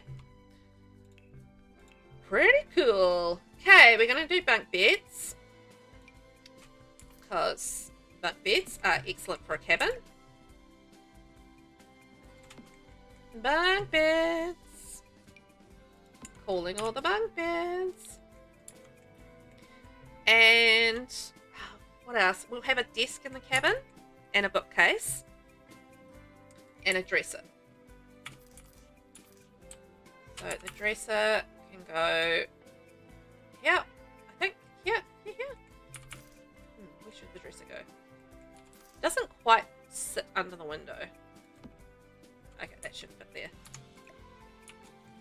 It's a little harder because I built these on a diagonal just to be difficult on myself. Of course I did. Of course I made it hard on myself by building this on a diagonal, but that's fine. It just means that things place a little bit weirder than usual. I think, I was going to say for the cabins, maybe I won't do a colour, but maybe I will. There we go. There we go. And we'll need some flooring as well. That might help. I feel like that'll help the situation. There we And then we'll have like a little couch in here so they can sit down, and they'll have a toilet. We'll have some curtains, all of that stuff. You know, gotta have all the basics. Maybe we can go green. My son, my eldest son, he went on camp a little bit earlier in the year. And tell you what, he had an absolute blast with it. He loves camp. He's not like a giantly sporty kid, but he is pretty active. But he's not a super sporty kid. He's not like into all the sports. Like, he's played a little bit of cricket. But yeah, he's not, generally that's not where his interests lie. But he really loves camp and getting out and, you know, adventuring and trying some new things. So I do appreciate that, you know, even though he's not like a particularly sporty kid, he's actually really willing to give things a go. So yeah, he had a lot of fun just going out, and they did like orienteering and like, you know, jumping off things, and you know, all the cool things that you do at camp, kayaking, whitewater rafting, I think, as well, and you know, all that sort of thing. So had an absolute blast with all of that, and yeah, give it a good go. So I'm always very proud of him when he does all that sort of stuff, because it's well out of his comfort zone, but he doesn't hesitate. He's like, yeah, I'm gonna go have fun, and you know, gets to hang out with his friends and you know, do all that stuff. So yeah, good on him for being a brave boy. Oh, he would like cringe if he heard me talking about this. He would absolute cringe. He'd be like, Mom, you're so embarrassing. Classic mum embarrassing the kids moment, right? Oh boy. But it is what it is. You know, I am proud of him. Yeah, I'm proud of both of my kids and what they do, so yeah. Now, question. Or just remembering. So this was the Pahudakawa was the girls, and this is the boys' side, right? So I'll make this more masculine on this side, was kind of the idea. So we'll go with blue towels in here, and then we'll do like more pink on the other side. There we go. That's how we're going to differentiate the cabins. Boy cabin, girl cabin. Because that's the kind of thing they do at actual camps, isn't it? Boy cabin, girl cabin. I feel like that makes sense.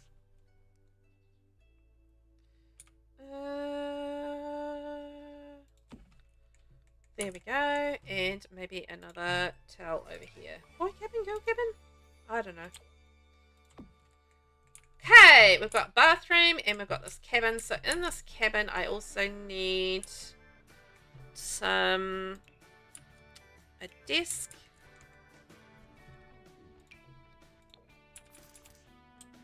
I should put that door somewhere else. I will put it somewhere else. There we go. Just to give me a little bit more space coming in the door, because otherwise we're going to bang into the back of the desk, and that's not going to be so ideal. So let's go like that. Oops. I keep on doing this. I have this problem with this desk. I don't particularly love this desk, but I have the problem where I always put it around the wrong way because it looks backwards. It kind of bugs me. Just because it looks a little backwards, okay? Okay. So I do have that issue. But that's a me issue, probably not anybody else's issue. You know, I'm not going to put PCs in here. I'm just going to leave a desk. I feel like a PC would be out of place in a cabin. So I feel like that's an office thing. And it's not something that you would actually find in an actual cabin. So I'm not going to put that in there. Just for that reason. But we will have that. And I feel like maybe some toys as well. Because it is a cabin. Oh, you know what I can put in there? Paper mache. There we go. So that's what they can do there. That's their activity. And maybe we could have like a little night light up there. Oh, that's a little weird. So what if we had like a little toy box and a stuffy, a plushie, whatever you want to call it. There we go. So we've got some toys in there. Should put a rug under the bunk bed as well. Maybe the nice kayaking rug, which doesn't really go with the room. So maybe not. And maybe a little table where they can like sit there and chat. Because kids like to sit there and have a natter. They really, really do. Like, kids are little gossipers. I love a little bit of gossip, those kids. And it's a cabin for two, so that makes sense for me that there would be seats for two. Let's see. Is there like maybe a little creativity table there? Okay. Bit of drawing and bookcase.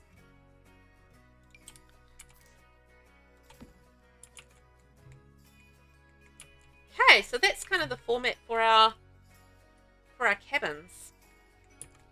I wonder if we can just copy and paste this.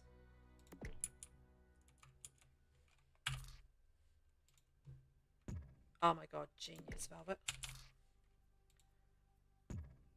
I'm gonna change the colors on these, but that saves so much time. Oh, look at me being all proud of myself. But, you know, if you've got the same formula happening, why wouldn't you? I feel like that makes sense. I'm just going to watch the doors. And the door here. And that's what you call easy building. Alright, let's change the colours. So, over on this side, so this is the other boys' cabin. So we've got green, so let's do a slightly different colour for this one. And I reckon that lighter colour there. And the blue maybe down the bottom, and we'll go like with the blue in here. There we go. Blue, blue, blue, blue, blue, blue. Ah, genius, man. Just saved me a whole bunch of time. I often don't think about these things when I'm doing them. So the fact that I actually thought about that and it actually, you know, happened was good on me. I'm just going to pat myself on the back because I'm very terrible at thinking about some of these things. And I quite often will do things the hard way instead of the easy way. But in this instance, that was the easy way and it worked a treat. So we've got blue cabin here. And then we've got our green cabin here. Now we haven't done anything really on the outside of the cabins at this point. But what I'm just going to put on the outside is just like a couple of the little chairs. And keep it simple. Because I don't think we need too much on the cabin thingy, little balconies outside because they're pretty small. And I don't imagine kids would be spending a lot of time out there.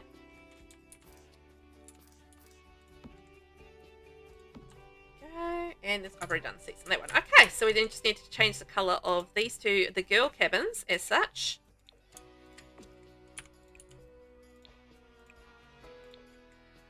And we'll be done. Isn't that amazing? Thank you guys so much for hanging out with me today.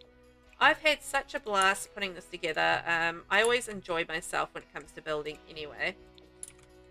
But it's been nice and relaxing and I've just had a fun time. So I hope you guys have had a fun time as well. Managed to cheat my way through the last part of the build. So yay me. And we'll go like pinks in here. Very girly. It's going to be very obvious about what's what with the cabins, I feel like. You know, in terms of colours. Not that boys don't like pink. I'm just saying it's just the gender cliche, really. So I'm just running with gender cliches right now. And just the old school thing of boys and girls being in separate areas. Maybe I'll go like a little bit purple on this one. Go a little bit purple. Just to mix it up. And I like, you know, I like that we can mix this up a little bit. Go with that instead. And purple. Yeah, baby. But when you've got things like this where it is, you know, basically exactly the same running through. I mean, I don't see the point of just like rebuilding everything individually. Like, it's just doesn't make sense. So why would you? Save yourself an hour of mucking around and do it the easy way. That's what I say. Go easy on yourself. Go easy on yourself. Go easy on yourself. Did I get all the towels in here? Okay, yes. And over on this side. Oh, that was all the same anyway, so it's blues. Wow! And just like that, we are done. Let's just check I've got the requirements. I need waste disposal. I don't have a rubbish bin in this build. I also don't have ceilings or light switches. I will do that off camera, the ceilings and the light switches, because that's pretty boring. But I will add in a rubbish bin. Jeez Louise. How did I miss a whole rubbish bin? I always forget the rubbish bin. How am I kidding? Oh, man. Oh, where am I going to put it? This is the problem that I always have. Where on earth am I going to put the flippin' rubbish bin? But we can just pop that there. No, that sucks there. Okay, let's move the dishwasher and we'll put the waste disposal there, and I'll have another waste disposal bin off to the side over here. Oh my gosh. There we are. Okay, so that is our thing. And we can modify the schedule preset. So that's going to be outdoor kids camp. And then we're going to have 8 campers and 2 camp counselors and a camp director. So that's the 3 bedrooms plus the 8 beds for the kids. So 4 times bunk beds. And role library. Oh, yeah. So we've already got all that in place. So that's our preset. And we're a custom venue and our lock traits. Let's go with maybe not clothing optional. I don't know. I don't think there's any lock traits I really want to add, to be honest. I think it's fine as is. So that is my summer camp. Yay! I think we did pretty good with this. I'm just seeing some. This is what always happens with my builds. I'll like finish them and then I'll see a whole lot of stuff that I want to do. Which is like add in a window there, you know. Maybe I'll add in like little greenery bits and pieces somewhere. I don't know. I'll see how I go when I like, you know, look at it again. But that's essentially it, right? That's our little cabin. Isn't it cute? I think we did really well. So thank you guys for hanging out with me today. I'm not streaming tomorrow, but I will be streaming again on Friday. And Friday we'll be back in Gibby Point and we'll be playing a little bit of the Adventure Awaits park ranger career and all the aspirations and all the skills. So we'll be doing our little park adventure there. So that'll be a lot of fun. But for today, I am now finished. So we're going to head off. Thank you so much for being here. I love you guys for that. And thanks for hanging out with me. Have a fabulous day. Get some sleep. All of those things. Thank you, Vinny. Much appreciated. You know what? I'm going to save it before I do anything else. And yeah, we built a summer camp today from start to finish. Thanks for actually giving me the motivation to be able to do this, everybody. Okay, guys, you have a great day, and I will catch you next time around, hopefully on Friday, if you get the opportunity to pop along. That would be great. Thank you, and bye.